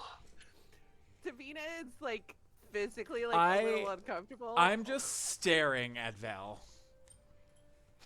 I want to see what So? Vel's reaction is. So what do you think? Corbin, and she's faking all sincerity. She wants to come off as genuine. Corbin, that was. I could tell you spent a lot of time on it, and I appreciate it. Uh, All of a sudden, let's. boom, No. the door slams open. Another figure What the fuck? enters the room. Novar. He Oh, no. stands extremely tall, almost 7 feet, I am scared. rail thin. His movements are very fluid, but very controlled, as if each step is meant to just like flow directly into the one after it. He wears a neatly tailored golden suit that gives off a little bit of a metallic sheen as he strides across the room, and he moves in perfect silence, except for a soft rustle of some rings, necklaces, other kind of modest adornments on his person. He crosses right over to the desk in the middle of the room and sits, and he runs his deep cobalt long-fingered hand over his bald head. He takes a soft inhale and then releases it in an even softer sigh, and he says, sort of looking at his hand, not even looking up, he says, Corbin, I need the latest out of Gale Break. The Grand Emperor will most certainly request an update when we see him this evening.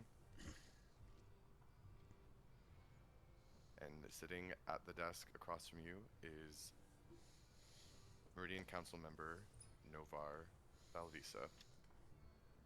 And he looks a little something like this. Yes. And that is also where we will be ending the session. Oh, he's so cool. Whoa! What? He's rad as hell. My God, he is wicked. I want that suit. Wow. Okay, like gold suit did not think could look good. This looks incredible. No, I think no, it was even yeah. blue. Like Also, Oh, no. what? And How can so, someone so What? sweet and so genuine work for someone that evil looking? No, I know. like honey, It's what been happened? absolute pleasure, Henry. everyone. Thank you for joining That us was for amazing. session 20. The story Woo. continues. Great question, Theo. Let me look it up because it's good for everyone to be reminded. The There's, 24th. it is, because I forgot to. It is, we play again. The 22nd. Thank you. 2 weeks from today, the Yes. 22nd. Woo! So until then, have a wonderful couple of weeks, and we will see you next time. And maybe Bye. we'll get to go to a coronation in this next session. And a proposal, apparently. Good God. Oh, Jesus. Jesus. Jesus. All right, good night. Thanks, everyone. Bye. We love you.